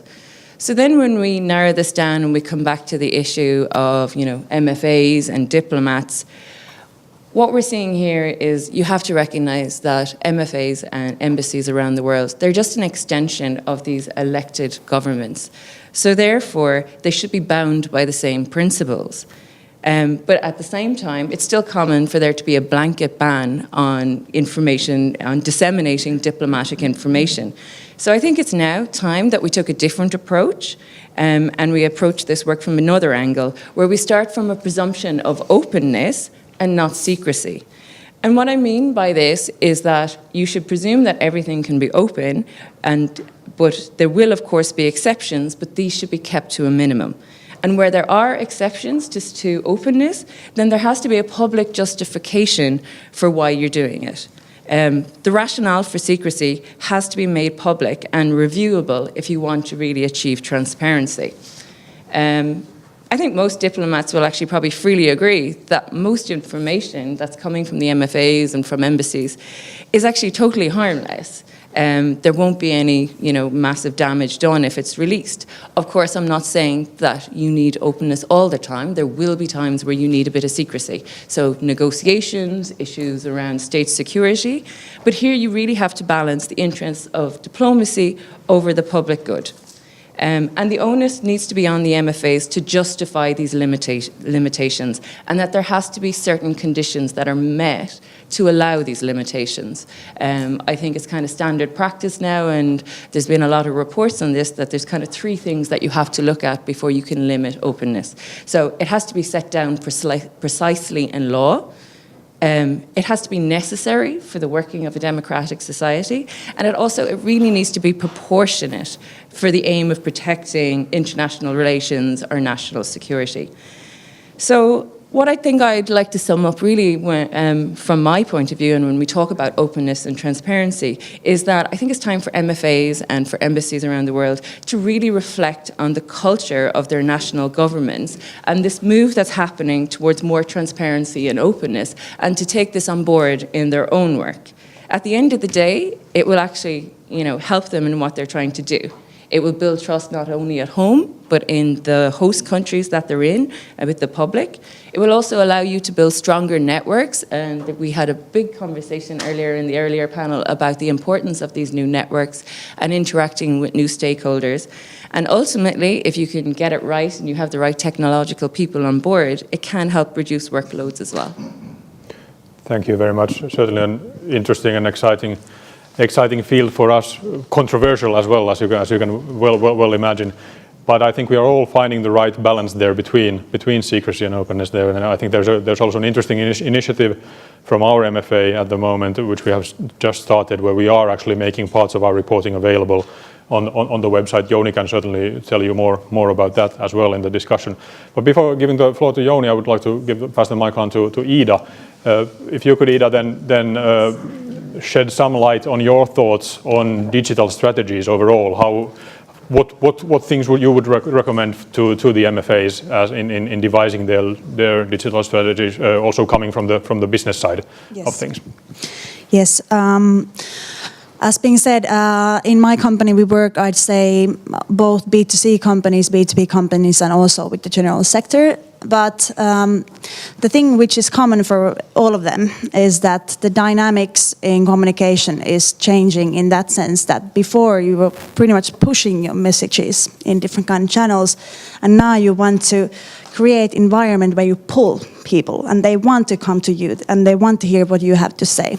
And what this requires is a totally new element in communications. I can also see in when you talk about not only in public sector, but also in business, that you have to understand that what your target audiences are, what are they interested at, what resonates them around what you're doing and offering, and you have to design your message around these already existing points of interests.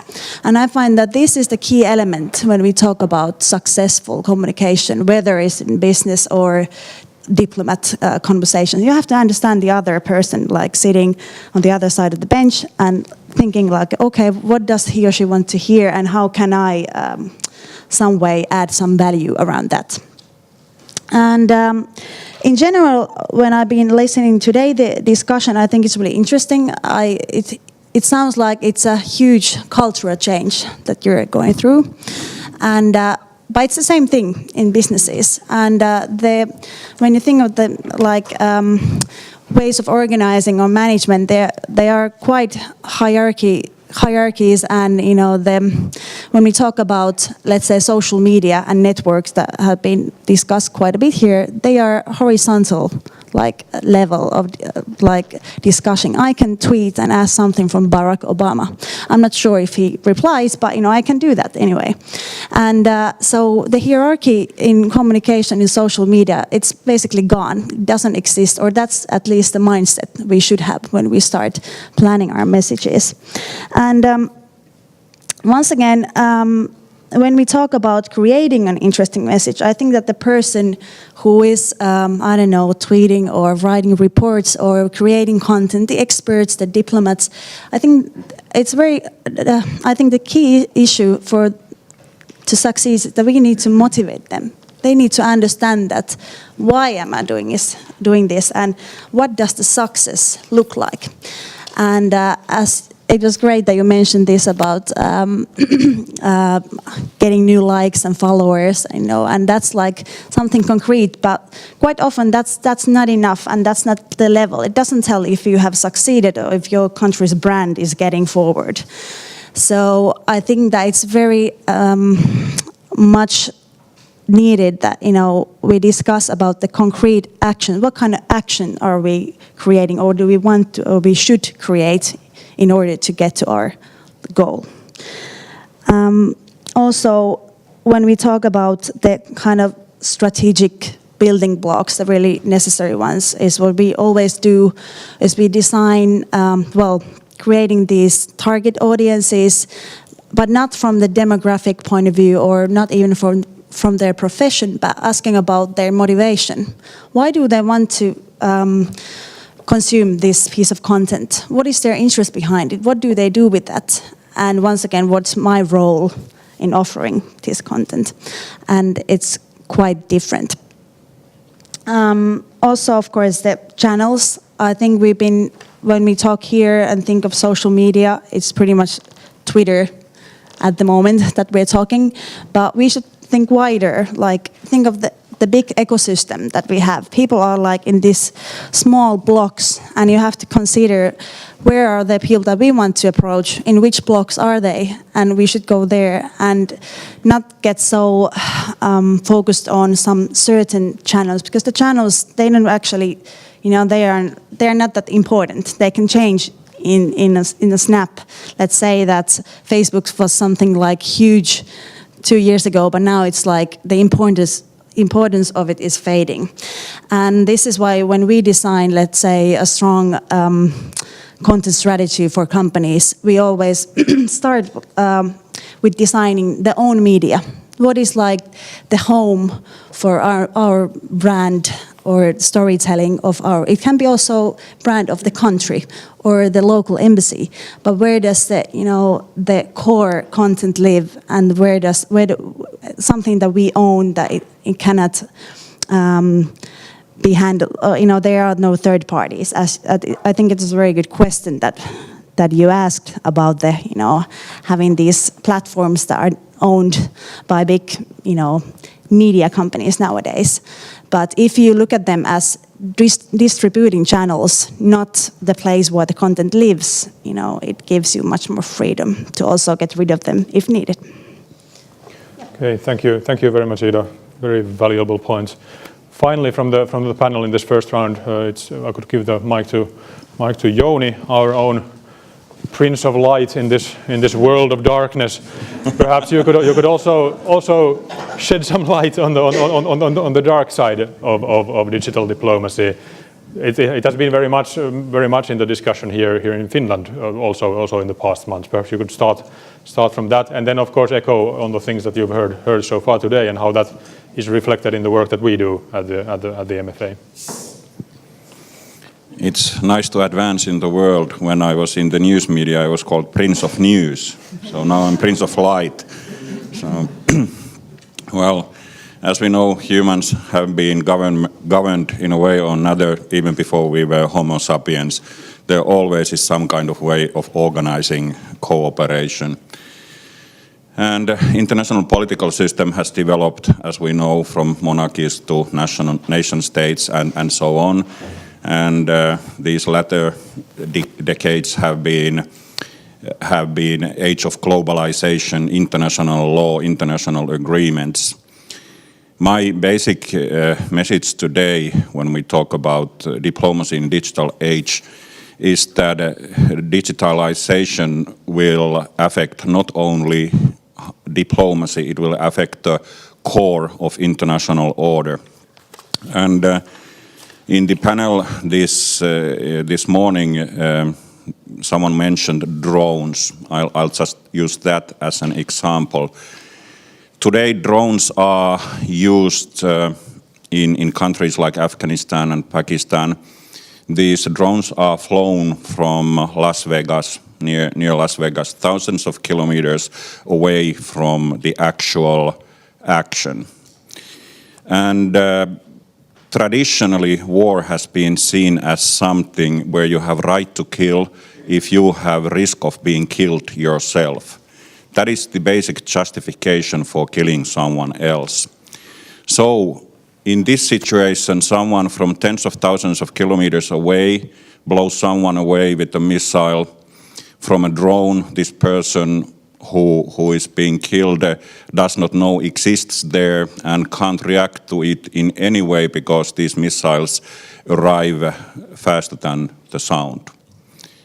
So is this war or is this assassination? Okay, it's now seen as a way of waging a new kind of war.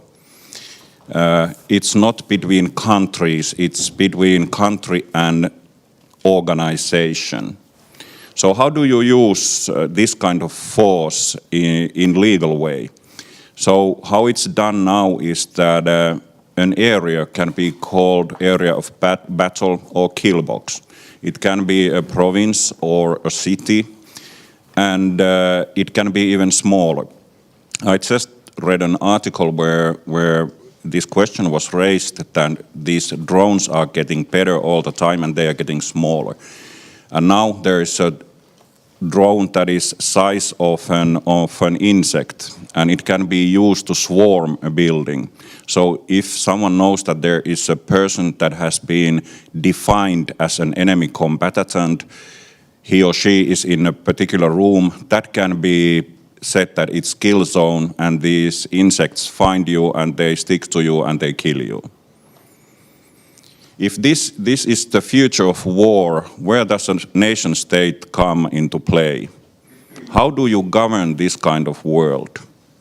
There was mention of cyber warfare and Vienna Convention that the basic rules apply to cyberspace as well, but it may be that our physical world is changing also. These are the questions in, let's say, next 20 years.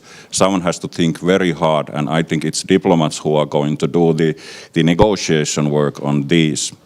And I just used these drones as an example of new ways the world is changing because digitalization enables this system that you can fly this drone from tens of thousands of kilometers away.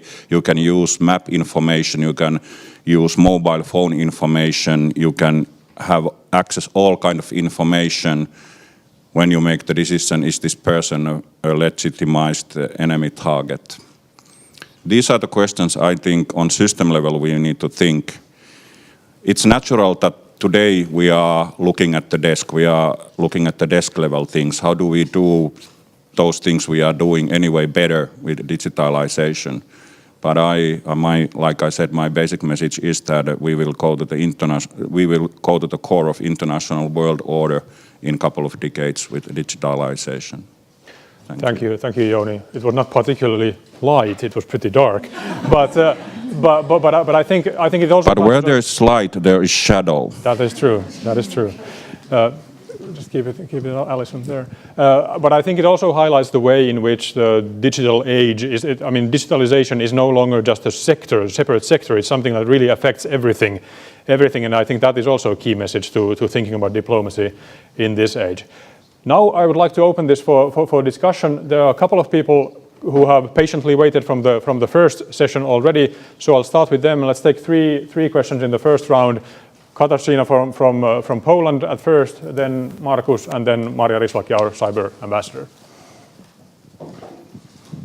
Right. Thank you. Katarzyna Iwańska, I'm from Polish Ministry of Foreign Affairs. I just wanted to basically share your visions and your remarks from the first session, especially those concerning ICT experts and other experts within foreign ministries. I believe that that basically digital diplomacy or maybe digitalization is going to be as ordinary as the pens we use. So as long as we are not experts in programming, in coding, in digitalization, the ICT experts are going to basically take our job. And they, in our ministry, we often joke that we have more ICT experts than experts on Asia, Americas, and Africa counted jointly. So basically, if we want to stay at our job, we need to turn into ICT experts as well.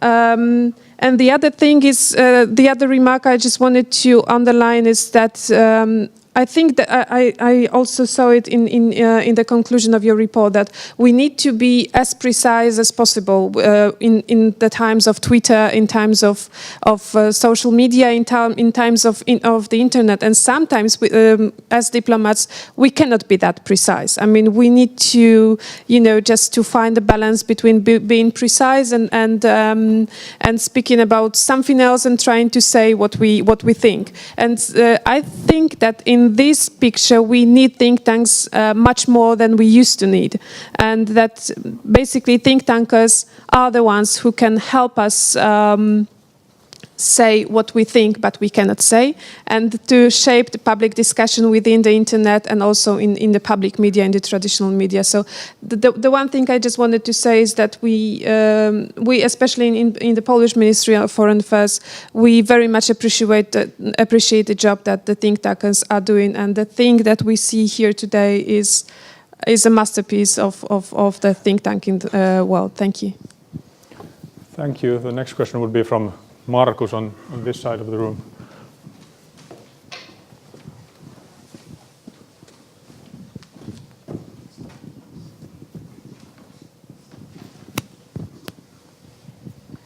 Thanks to all the speakers for a very interesting and inspiring morning. I'm Markus Teir from the MFA. I'd like to thank the organizers as well, that despite all the talk about digitalization and so on, they also provide us with good old lead pencils. Maybe that shows that although we embrace new ways of working, it's good not to forget old ones either. My question would be very concrete. I'd like to ask how the digitalization of diplomacy should affect the premises in which we work. So take the debate from drones and platforms to well, concrete. Colleagues would know that the MFA is in a process of moving to multi-purpose offices.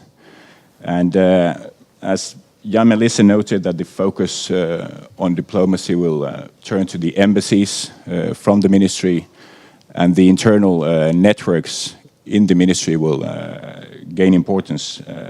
I would myself, as I'm very supportive of the move to multi-purpose offices, like to think that these support very much the move. So I'd like to hear your insight on this. Thanks. Okay, thank you. And then Maria there in the center. As the mic is passed on, I could perhaps add on a couple of points from the Twitter feed. One of the questions was that, as was mentioned, the digital age is changing the DNA of diplomacy, but what is actually the current DNA? And in order to understand the change, you'd of course need to see what is changing and what are the main essentials of the DNA that will change. Perhaps that is mostly addressed to Jan as well. And then another comment was that, or question or a comment, that how do traditional hierarchies and social media go together, or do they? Can they be joined together, or does the hierarchy have to change as well? But then, Maria. Okay, thank you very much. I'm Maria Rislaki. I'm a cyber ambassador of the Ministry for Foreign Affairs. This has been a very interesting morning, and I'm sure it's going to be interesting. When we think of digitalization or cyberspace, in one seminar I heard that it's a big changer of our time, and Joni Mölzer was referring to that too. Just like to any other area of our societies, it also gives very good possibilities for diplomacy. So it has very good things to bring with us, and when we think of the speed, the connections, the information, what we can give, etc. But what very often is lacking in these discussions is the security and trust, and to be able to get the full benefits out of this, these new tools that the diplomacy is also using. We need, of course, first of all, confidence between the different countries. We need trust to the networks, and we need security, so that we can be sure that that's what we do in diplomacy and in other areas of society, that it doesn't really cause any misunderstanding, because if we think of cyberspace, it's something that the misunderstanding is really a very potential risk. What has been missing this morning when we talk about digital diplomacy is this question of strategic information, or let's put it, information war. We have to find responses to those challenges too, not to talk about the other challenges that we are facing. But my question really goes to Alison Daniels from the Foreign and Commonwealth Office. You said that you have made the digital strategy and you're thinking of opportunities. That's very good. But I would like to know how much you are working together with your cyber department, because I understand you have a very huge cyber department in FCO, and those issues are so much linked to one another. Thank you. Okay, thank you for that. We'll take the panel on from here. Maybe Alison, would you like to start? There are at least one or two questions addressed directly to you, and then we'll just take it in the order here. So just on your question around security, I mean, we have, from the digital strategy point of view, we have tried to sort of keep the scope kind of quite focused, and the focus currently, and so we do work with our cybersecurity colleagues and around events like the D5 and other meetings in London. But in terms of our digital strategy, it's very focused at the moment on improving our services to British nationals, so on our actual external services, and it will be in the future looking at our internal services. Now by that I mean some of the systems, and people have been talking about IT quite a lot here, but how can we use digital services internally? So that's for collaboration. So how can we work more effectively, not just within the Foreign Office, but with our other government departments overseas and with other foreign ministries overseas. So what can we share and what can't we share in terms of how we collaborate and how we work together? And that's something that we're looking at the moment. Obviously, like all other foreign ministries, we work on secure systems, but we are looking at sort of some digital tools that we can put out more in the public domain for kind of collaboration and working together. But security and sort of cybersecurity, there's sort of a distinct policy area where we work with that team, but the digital team in the Foreign Office very much focused on, at the moment, delivering services and how we use open data to improve our policy making. So just to kind of set the scope on that. Somebody mentioned buildings and infrastructure. That's something actually that the UK government as a whole is looking at. There's a piece of work going on at the moment in the UK to look at whether all government buildings are kind of fit for purpose for digital work, whether we can be grouped together, so whether digital people who are providing digital services all work together rather than in different siloed departments. Overseas, we're very much, the Foreign Office very much works with our other government departments, DFID, the development team, our UKTI, which is our trade agency, on working together in spaces where we can collaborate as well. I mean, we have quite a few challenges, obviously, as foreign ministries. A lot of our embassies were gifted by other countries. We have all sorts of constraints and all the rest of it, but there's very much a focus in the UK on the actual physical infrastructure and the physical buildings that we work in, and that's something that's being reviewed currently, maybe creating centres, particularly outside London as well, so looking at the regions, and working more collaboratively with the tech sector in the UK. So we've got a tech city in London, we've got lots of tech experts in Cambridge and other bits of the UK. So how we sort of co-locate or work with those areas is something that we're pretty interested in as well. And I think we've touched a little bit on kind of social media and sort of, well, a lot on social media. I mean, just to add on the kind of our real sort of drive and strategy is, as you know, we have a social media policy. We allow all our diplomats to use social media as they see fit. We try to set some guidelines, some rules of the road, you know, basically don't do something stupid. But we pretty much allow our diplomats to define how they can use social media to do their job. I mean, that's the fundamental point. Sending out stuff and just saying stuff doesn't particularly add to the, you know, add much. So we very much look at it on a country by country basis and on an objective basis, and how we can really use social media to further our kind of internal objectives. Social media is a huge part of our crisis response. We haven't kind of touched on crisis work, but that's a real area of development for us. So how can we use digital tools to better locate British nationals in a crisis, communicate with them, work with host countries and emergency services to deliver a better service in a country, find people, locate them, and provide services. So I think a real focus, just to sort of, the scope of what we're doing is really to provide excellent digital services, excellent communications, and facilitate policy making. And by that I mean collaborating with stakeholders, testing kind of ideas where appropriate in the public domain, and sort of crowdsourcing sort of ideas where appropriate. Okay, then Jouni, you're the next in line. Thank you. I try to answer two questions. One was about openness, and then a question of premises and tools. The traditional way to answer the questions, what are foreign ministries for, is to say that they are there to build security, to guarantee that country has its sovereignty and is not threatened by outside forces. Okay, it's much more. We all know that there's trade policy, there are services to our citizens, consular services, there's help when there's a crisis, and a myriad of different things. What we are now testing in our foreign ministry is that we plan to open reporting from embassies to wider audiences, meaning the Finnish public.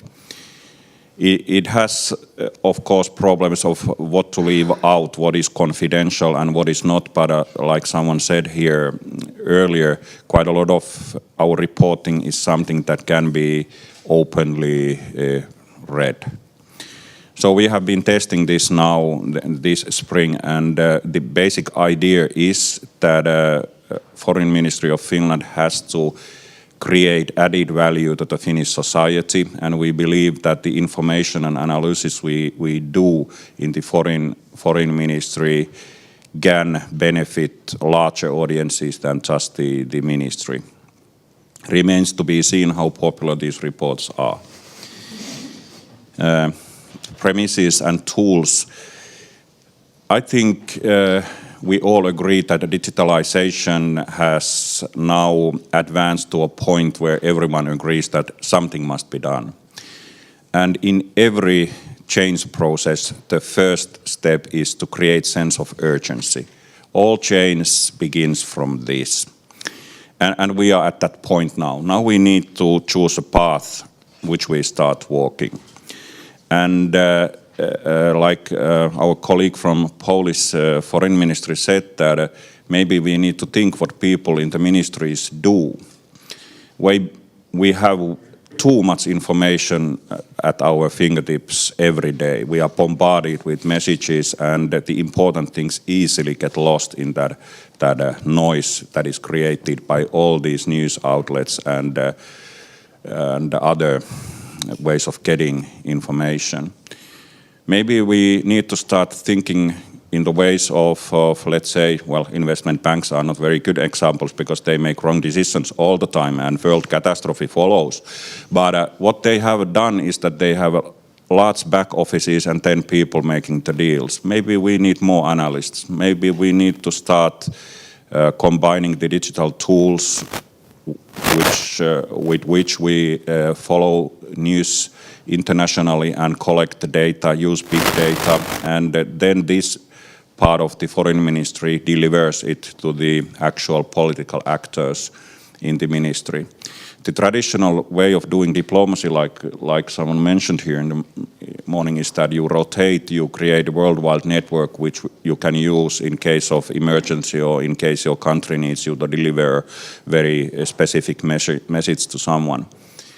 Maybe this is something that will change. Maybe these people are, like in the first Klingendal report, they are actors that connect to wide audiences in the embassy or in the countries, and maybe more messages actually will be delivered from capitals than today, because there are more actors, they have to be involved. I think that was one of the key messages of the first Klingendal report.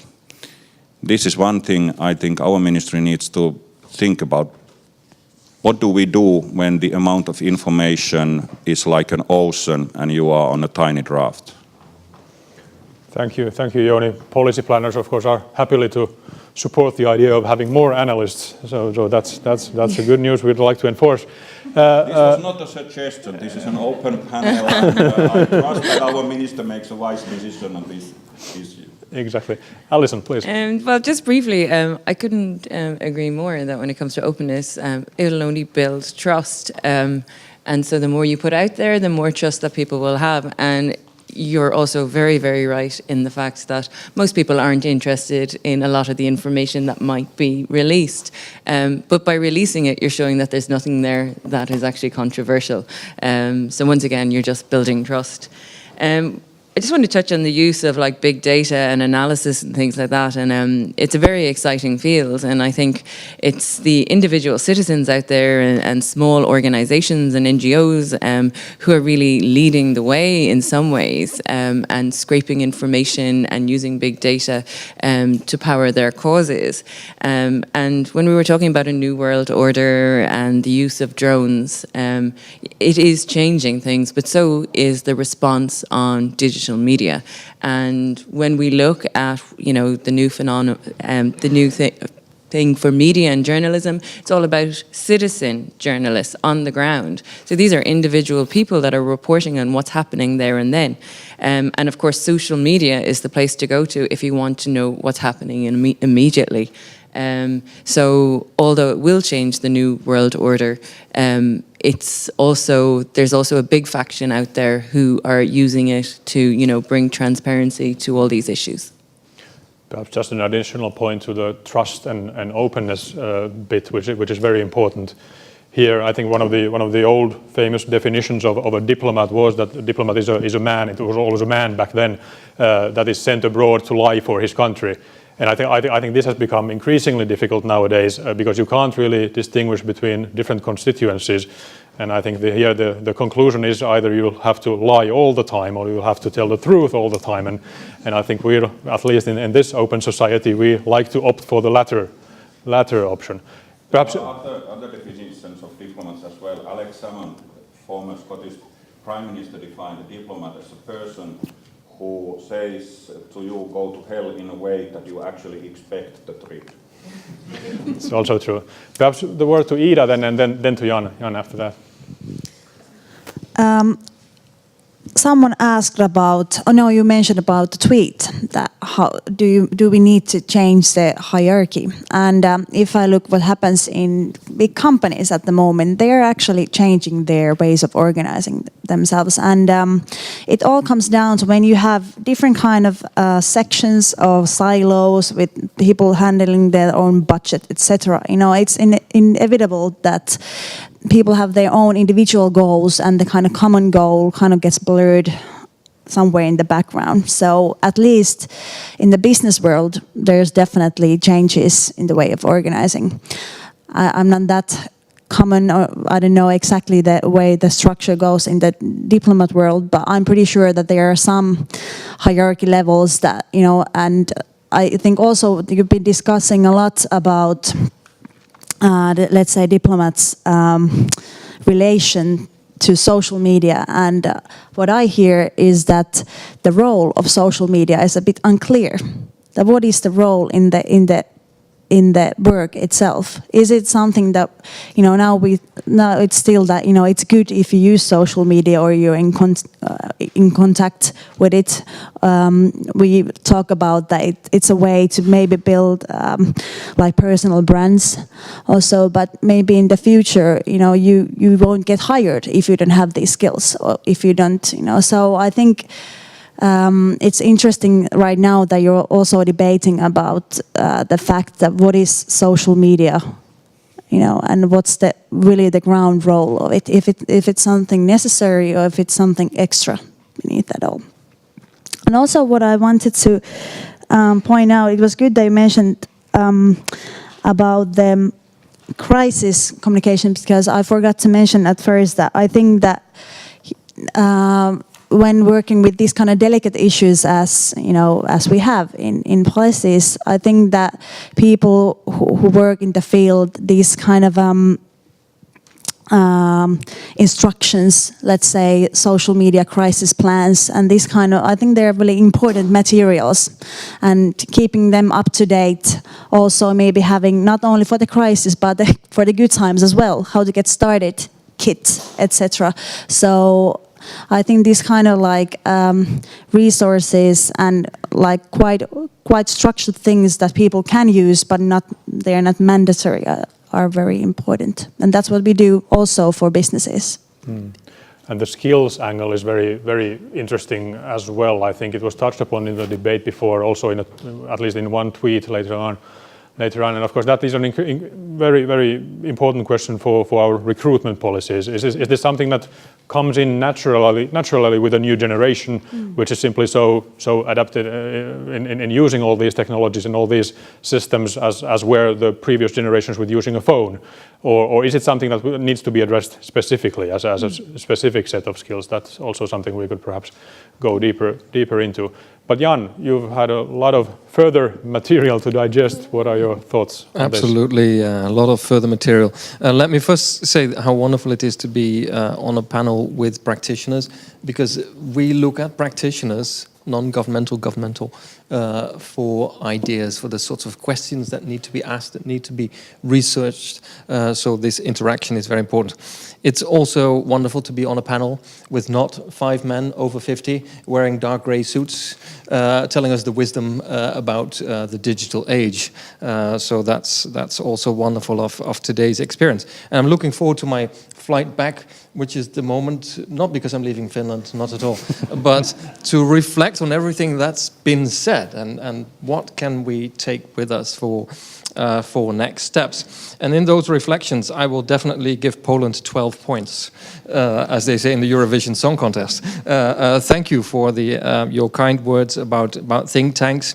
Think tanks are being cut from their funds by government. Academics say that they're annoyingly shallow because they cannot quote the theoreticians within a very small citation community where people quote one another.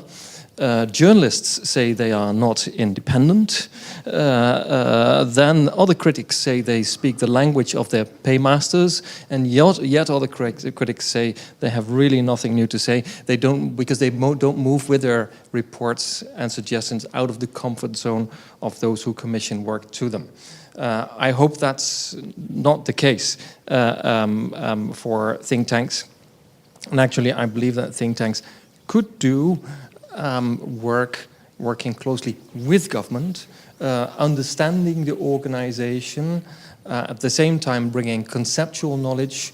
And we are not change managers, but I think that think tanks can help in those change trajectories, have other things to offer than, for instance, general consultancies. That's what I hope. That's wishful thinking. It's our aspiration.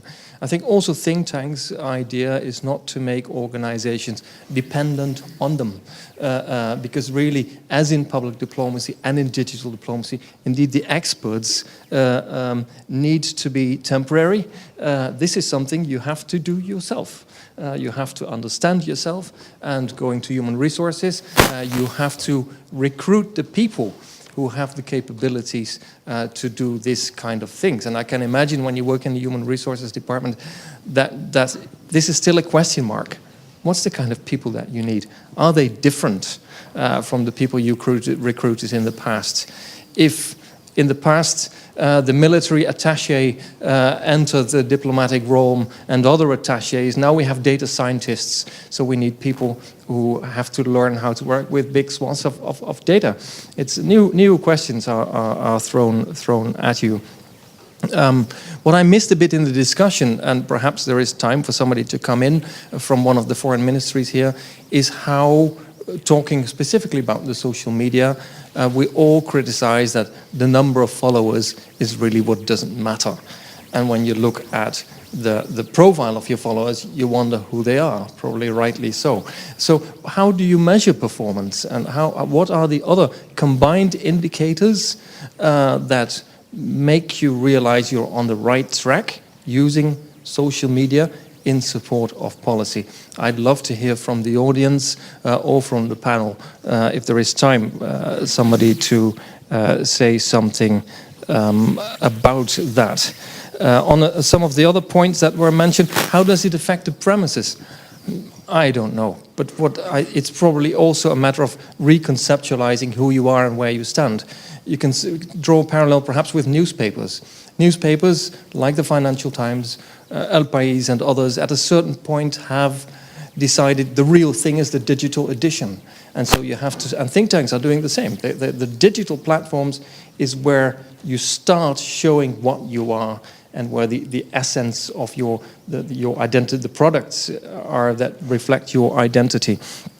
And perhaps that would help a little to start thinking along those lines at embassies as well. So to have more digital meeting places. I've had eye-openers myself that are at a very primitive level of seeing how something like video conferencing in combination with using Facebook groups, how that generated very creative thinking within a diplomatic service. By the way, also incorporating highly educated, locally engaged staff. So there are a whole new dynamics there that are at work. One of the tweets actually that I've seen only one or two, and one of them was by my colleague Sean Reardon, and who said from Madrid, even though he's, as you can hear from his name, evidently not Spanish, he said, so how long is that going to take, this time from resistance and hype to mainstreaming?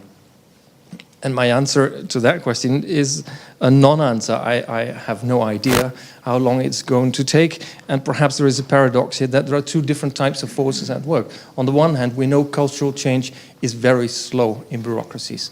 It's really something you have to work on very, very hard.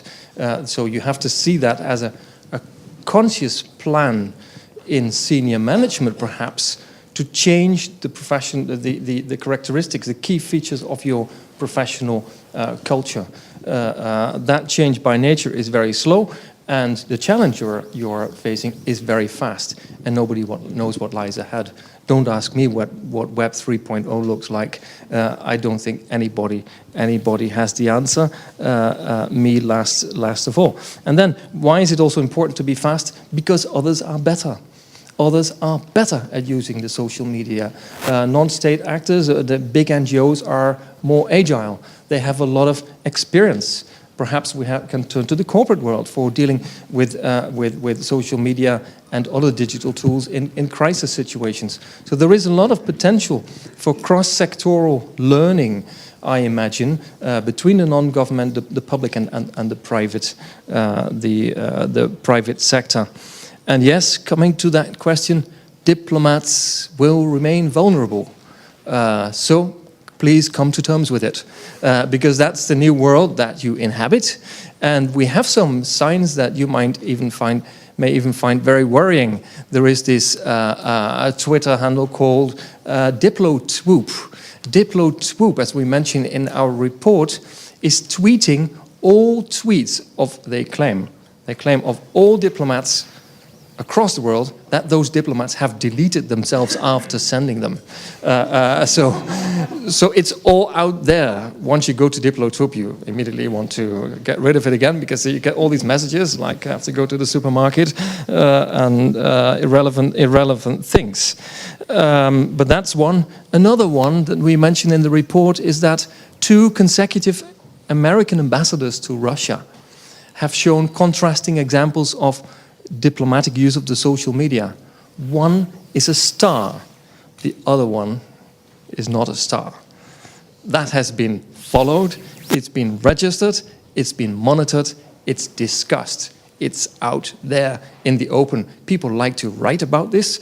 So there is a lot of, you're a lot exposed, I think, in ways that as diplomats that you were not in the past. And that's something you will have to live with. Also, as Alison discussed, the importance of transparency. Perhaps the principle should be, and increasingly is, among those who have the courage to say so, secrecy only if it's necessary. Only if it's necessary rather than the reverse. And to get that out of the DNA of diplomats, of individual diplomats who are, of course, working with the accumulated knowledge of generations, of millennia of doing diplomacy, but also the habits of millennia of diplomacy. To get that out of the system is very important, but may also be quite difficult. The point that was made about platforms, choosing the right platforms. We've also briefly mentioned it in our report. Indeed, what do you want to achieve? Is the first question. What's the platforms that you can use for that? And really, what are the policy objectives you want to achieve? And that may be a useful criteria to know what you do and what you don't do. Because I think everything is right if we're honest. Most of us, some of us may be experts, but most of us are trying to find their feet in a new age. And you have to set some, markers as to what you want to use it for. And this indiscriminate use of the social media is simply not helping, and you don't have the time for that. And that brings me to the final issue. This is a management issue for foreign ministries. In this room, we have many diplomats who don't have the time to do social media. And nobody's telling them what they should be using it for. And they don't have conversations with their superiors afterwards about what they have achieved doing their work in the social media. So it should really be built in the strategies of the foreign ministries and trickled down to individual departments, to thematic areas where the question is what you want to achieve. So many thanks for a lot of inspiration. Thank you, Jan. A quick comment from Joni here on the panel. Then I suggest we take the final round of questions from the audience, and then the final round in the panel after that. Joni. Since we are talking about the future that has not yet defined itself, I think I would like to make a remark on this premises issue.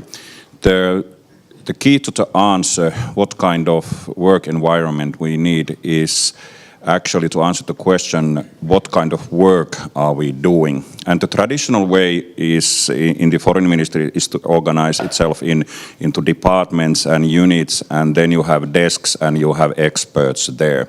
And everyone does her or his own bit and delivers a report or recommendation or speaking notes upwards, and then you have done your work.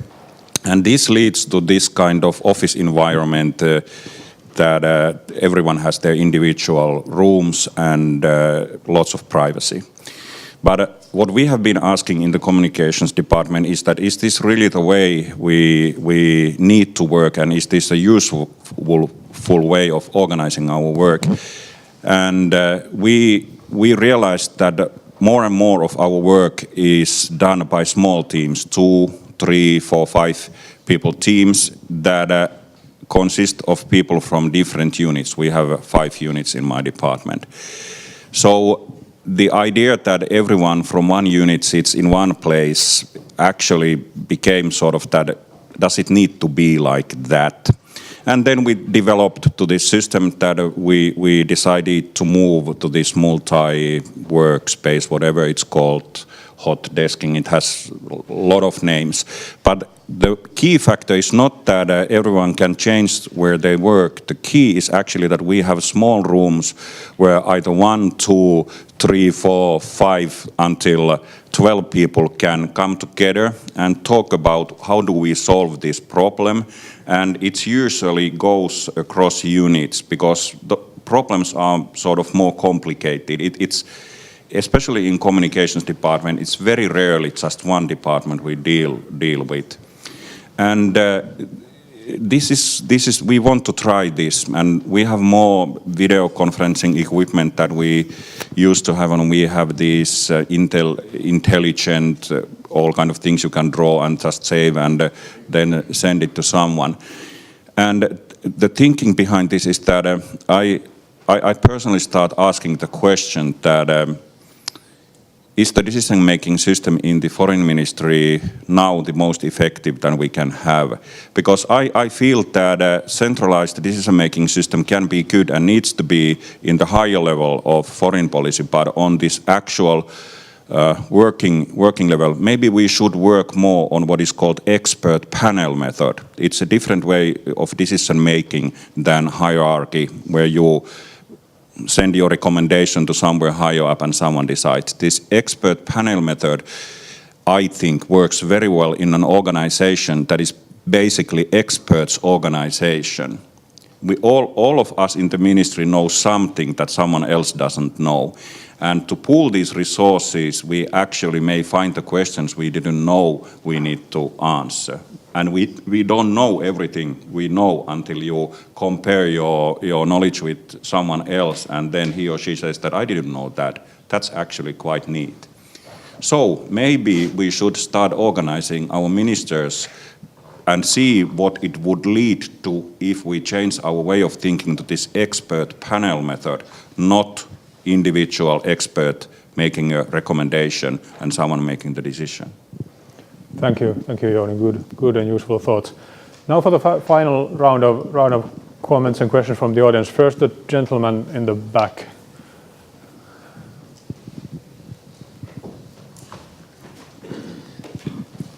Thank you very much for good presentation. I am Wafai from Iranian Embassy. I have a question about virtual embassy in future. Do you think virtual embassy can replace the function of the traditional embassy in future, next 10 years, for example? Thank you. Okay, thank you. The next question from Petra here in the front. Thank you. Petra Teeman, Director of Public Diplomacy at the Finnish Ministry of Foreign Affairs. Obviously, quite a lot of questions and comments talking about digital diplomacy from where I come from. But one thing that I was thinking about was that we haven't really mentioned, talking about social media now, we haven't really mentioned some differences between when we're talking about ministries and embassies active and then the individuals that are active, individual diplomats. And I think we actually see in quite many countries quite good understanding of digital diplomacy when we talk about the first one, embassies and ministries. Our star is the embassy in Tokyo. I think they're probably the 5th most followed embassy in the world at the moment. And the reason behind, we could talk about that later if somebody wants to know, but really it is about understanding the local context and what is interesting in that context at the moment. But then when talking about the skills needed and also the time needed from the individuals, I resist the thought that we just need to replace our current diplomats with the younger ones with new skills. Finland is a problem-solving country, so we have solved this problem, and we will have a pilot in the autumn. There is a startup, a Finnish startup called Smarp. They do solutions that also other companies do in the world that make it easier for the individuals to use their individual social media accounts in order to transmit messages that are done on these embassy or ministry accounts. So, for example, a country branding account, these ambassadors or honorary consuls or others that may find it hard to find the time or the knowledge to know how to be present, what to put out there. There is a solution, technological solution that we're going to start piloting next fall that just makes it very easy for them to kind of use things that we produce anyway. So we just have to find also other solutions to this, not just thinking about replacing our people. I think the other thing that I just wanted to comment about is that the home base thought that you were saying. I think that is exactly the thought I would want to follow. We're talking about distribution channels when we're talking about all these different channels, and we need to have the home base also. Thanks. Thank you. Our Tokyo embassy has over 100,000 followers on Twitter, and it's bigger than United States embassy. I think it's good going. Yes, and a good example of smaller states having the possibility to have a say as well. Did Hiski have a question as well or comment? I always have. You always do, I know. We are short of time. No. Go ahead. Yeah. My name is Hiski Haukkala. I'm a colleague of Petri at the Policy Planning Unit. Fascinating stuff. I really enjoyed the discussion, but a point of criticism, if I may. I find that there's a little bit too little diplomacy in your discussion. I mean, there's a lot of different other things, but not perhaps enough diplomacy here. Just as an example, on the 26th of May, Matthias Lüfgens tweeted that the State Department now follows the Cuban equivalent, but Cuba's foreign ministry hasn't reciprocated yet. 5 hours later, he was able to tweet, the State Department and Cuba MINREX re-established diplomatic ties by following each other on Twitter, as part of the process of re-establishing diplomatic ties. I think this is digital diplomacy to a certain degree. You do something digitally which has a diplomatic impact and meaning. And I was wondering whether you could think of other instances, examples of diplomacy in action in the world of bits and digits. Another thing, a comment, if I may, I'm afraid this discussion perhaps a slightly too rosy picture of digital diplomacy, especially when it comes to social media. It is also a contested place. To a certain degree, it is also a battleground. And we have been talking or hearing talks about you need to find the people who are receptive to your ideas and work on these sort of networks and niches and so on and so forth. But you also encounter people who are hostile to your views, who actually want to use misinformation to skew and distort and destroy your views. And I think this is a sort of a thing that goes way beyond the discussion about the fear of making mistakes. This is an entirely different sort of a playing field that we are talking about. And I was wondering whether I could sort of hear your views about this facet of social media and digital diplomacy as well. Thank you. Thank you, Hiski. As always, Hiski has comments and questions, and not only any comments and questions, but really the striking and difficult ones that we need to address. I think if there are no further comments from the audience at this stage, there is one in the back. Go ahead. Sorry, just have the mic as well. Thank you. I'm the cultural attaché at the Embassy of Mexico. And also taking a little bit of what my colleague just said about the importance of social media, I would also like to, the panelists could talk a little bit about the importance of the image, of the public image of a country through public diplomacy and through the social media, and how the social media is impacting the way a country is perceived throughout the world. This would be my question. Thank you very much. And now I'd like to pass the mic back to the panel. If you could have a round of short answers to the questions and reactions to the comments that we've had, and use this also as a final round, and also remembering that this is the thing standing between us and lunch. So please keep your comments fairly concise. Alison, go ahead. So just in answer to your question about virtual embassies, that is something that had been looked at in previous iterations of digital diplomacy. One thing that we're looking at in terms of, we have a huge network of consular offices around the world who do very sort of tasks like issuing emergency travel documents, all of those kind of things. So that is definitely an area where we think in the future digital services may well be an area where we can replace or, sort of rationalize some of those kind of services. Can we issue them through third parties? Can we, do we actually physically need to look someone in the eye, and can we verify photographs and documents digitally? So in terms of looking at sort of virtual embassies, we're looking at that more in the consular service side, but not necessarily replacing embassies in the more kind of in the total. In terms of your question around, is it all just nice public diplomacy messaging that we do in terms of social media? In the Foreign Office, we have around 300-400 accounts. So we're, in terms of official accounts, that's ambassadors and embassies, but we encourage all our staff to talk about their policy area online, where it's applicable. And we certainly sort of face the challenges presented by ISIL and their kind of sophisticated social media, by the Russians in terms of in Ukraine, over issues in Ukraine, and the huge kind of investment in social media in these areas. And that is something that we tweet in many different languages. We will look at kind of at rebutting or kind of talking very kind of robustly about our policy areas and challenging sort of, in areas that are controversial. We will step in, we will encourage our ambassadors, and particularly, with ministerial approval, we will look at how we tackle some of those issues. We will look at how we do that in the sort of ISIL context. We have a whole cross-government strategy looking at how we tackle that online challenge faced by, the West faces in terms of propaganda on the ISIL issue. So we certainly don't look at just, only talking to our own audiences or talking to ourselves or talking to people who agree with us. Our strategy is very much focused on how we can talk to people who don't agree with us, how we can talk to audiences who think completely the opposite and to completely oppose what we've got to say.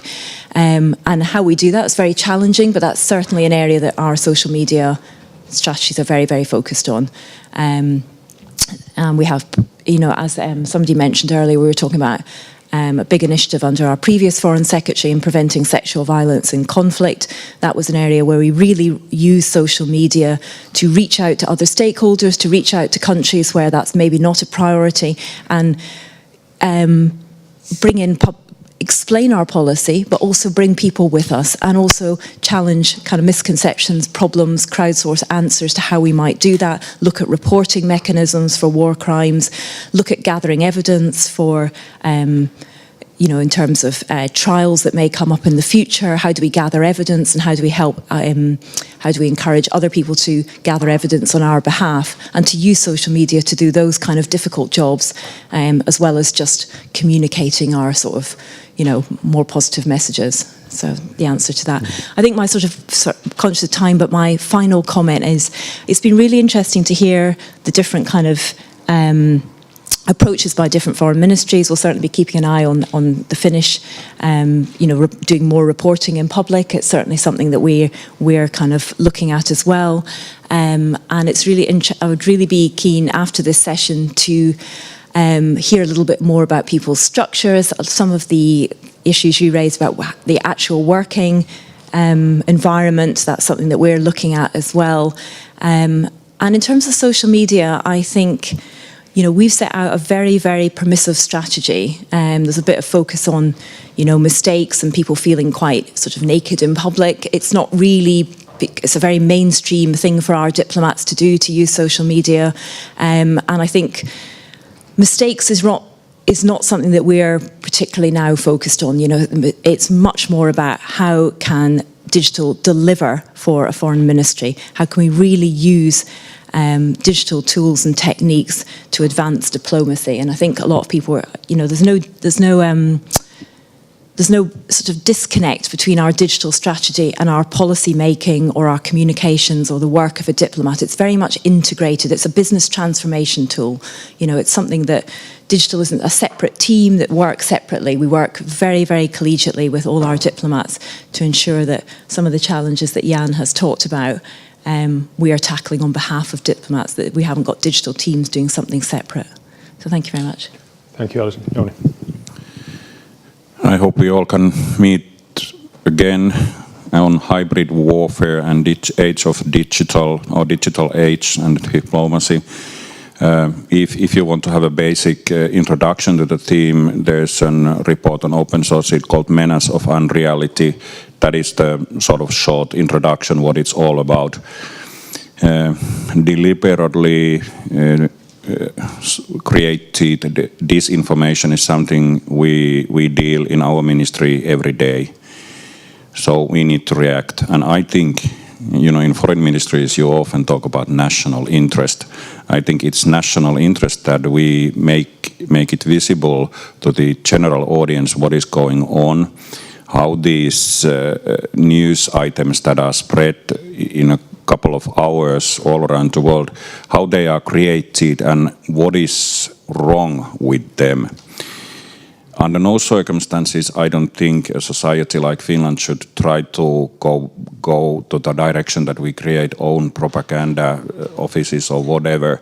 I think we need to stick to our basic values, democratic decision-making system and openness, and use this openness to show what's going on and let the citizens decide themselves what they think. This is very important. I know this is a sensitive issue, and in every country situation is different and the mental landscape is different, and you can get people really anxious or furiated quite easily nowadays through social media.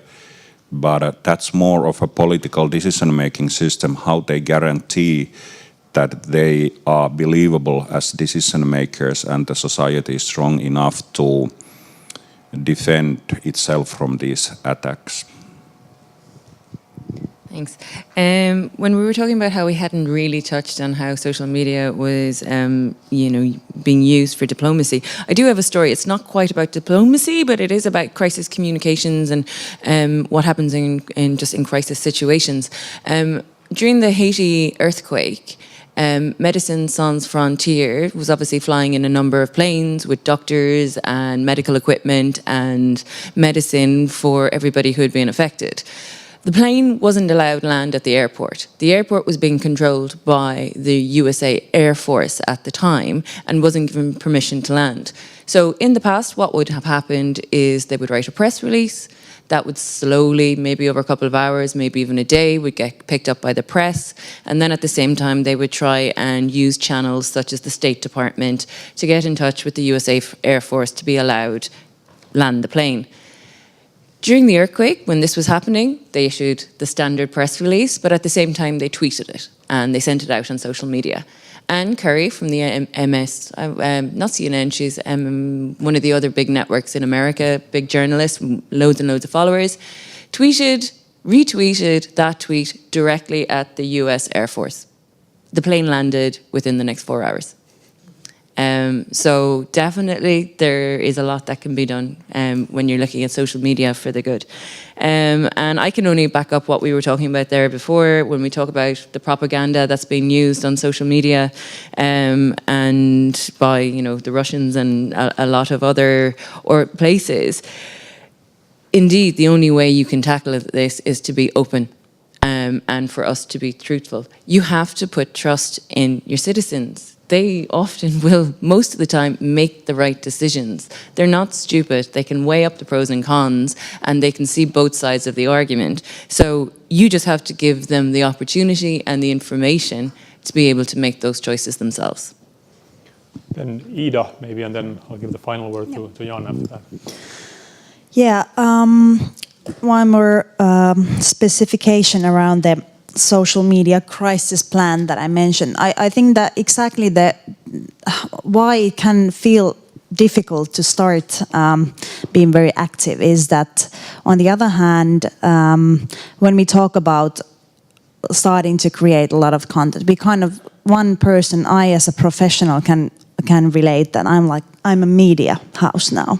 What kind of media would I be in, like in the old school world? What kind of magazine would I be? What kind of stories would I want to present? And I think this is kind of a good exercise in that sense that you don't have to feel like I'm as a person. I'm Ida, who's like trying to like find these kind of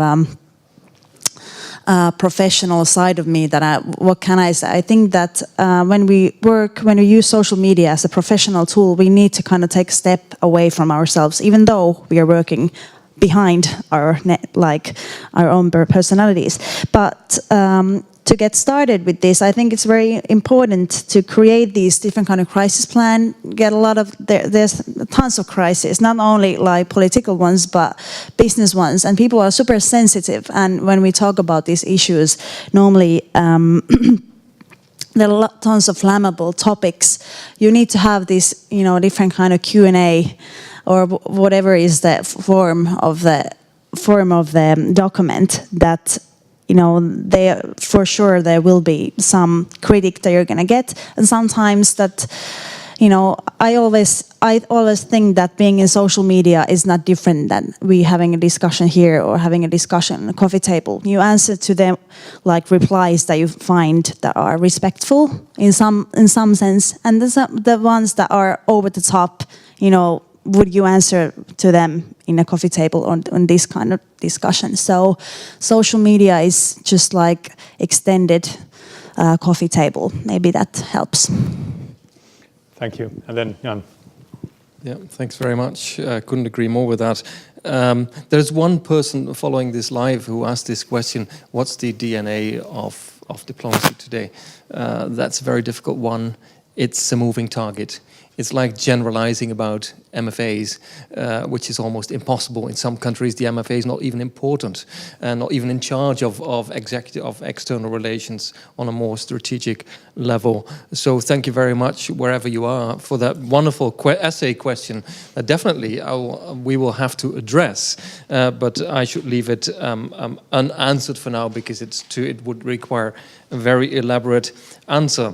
Regarding the other questions from Mexico, what does the work of an individual diplomat in the social media contribute to the image of a country? Mexico, by the way, is itself a digital leader in the consular field, having an app that most other countries in the world are extremely envious of.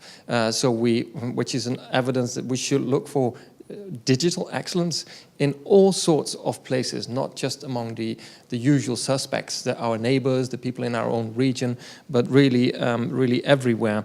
And to answer your question, I have the impression that ambassadors and other diplomats in the social media show us something that we could never see, and that is what diplomats do.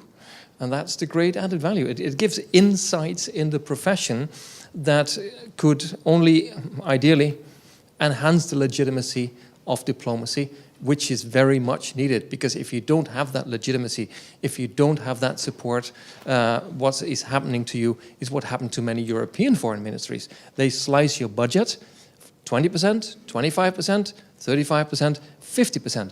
It all happened in the wake of the financial crisis. And I leave you to wonder how you run your foreign policy with a budget that's been cut for 50%.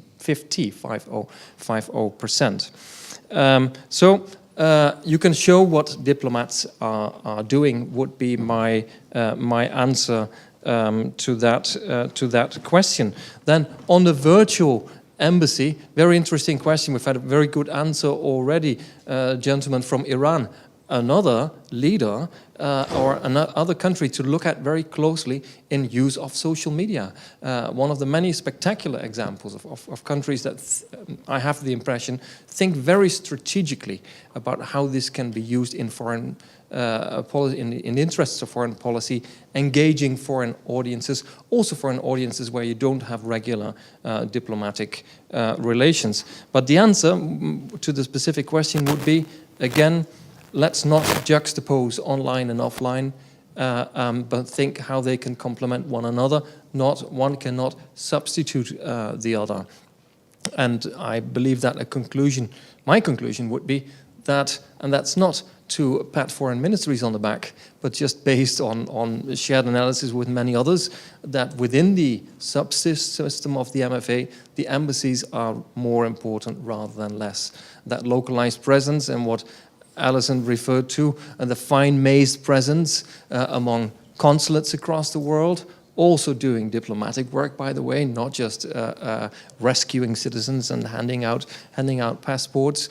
That local presence has only become more important. Let's take the example of China. What do you do with one embassy in Beijing when there are so many countries that are bigger than the economy of your country and a couple of others together? So that's on the virtual embassy. On the point from the communication department, very interesting points you made, and just as a brief staccato, I would completely agree and like to emphasize here, it's not a generational issue.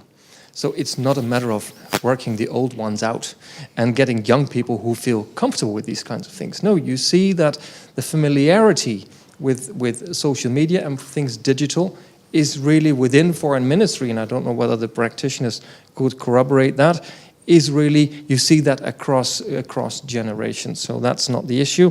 One issue is indeed facilitation, and that indeed reinforces the point, I think, of what's the foreign ministry for, and also on the communication side, to do everything in your power to facilitate the work of the embassies. Also because at the embassy we have less, and you have, I imagine, have less and less people who simply can't do that job. So they need a lot of guidance, they need training. You also need to train your locally engaged staff, give them all support you can, because that's another trend in diplomacy, that where the embassy may become more important, at the embassy most staff is becoming locally engaged staff rather than foreign ministry staff. Final point, the gentleman whom I believe left from the policy planning staff has a very good point. I mean, there's a really nasty face to this, and which is wonderful to research, wonderful to look at. And one could take as a case study how social media have been used in the controversies over Ukraine between Russia and European countries and the United States. So there's really a lot there. And the gentleman also asked for another example. Well, one example then, when the Pope referred to the Armenian genocide as the first genocide of the 20th century, immediately the Turkish foreign minister was on Twitter. After that, and of course before that, the Turkish government has done a zillion of things that are invisible. That also remains diplomacy. Thank you. Thank you very much, Jan. And I think just a final comment on that, which echoes what Alison said and what you said as well, and applies for both the bright and the dark sides of digital diplomacy, I think, is that we're very much more engaged with the non-state actors as well. It's no longer just a state domain in that sense. And also in reacting to the dark side of it, governments cannot handle this on their own. I mean, they very much need the citizens, and the resilience of citizens is equally important as that of the government to maintain the societies open as well. We are well on overtime, but I think it has been worth it. It has been a very inspiring discussion. I've enjoyed this a lot. There's a lot for us to digest afterwards, and we'll certainly do that. Now, just to keep this brief, I just want to thank those who deserve to be thanked. First of all, thanks to Sitra, the Finnish Innovation Fund, for providing us with the premises here. Naturally, big thanks to all the speakers, all the panelists. As was suggested in the beginning, this is really not the beginning of the end. This is just the end of the beginning. And in this process, a lot more needs to be covered. And in that, thanks to our Belgian colleagues for taking the baton forward with Klingendal, and we look forward to seeing the results of that. The final report of this stage will be available both on the Klingendal website and on our MFA website soon in the coming weeks. We'll keep you all posted on that. Thanks to everyone who's been here present. Thanks to all the people who followed this online and to your comments. I'm sorry we couldn't take all of them on board, but we'll certainly have a close look at them afterwards. And then finally, the big round of thanks to our able team at the policy planning unit, Hilkka, who is watching this from the office, and Ilkka and Jukka, who are present here. Thank you so much. Please join me in giving a big hand of applause to all of those mentioned above.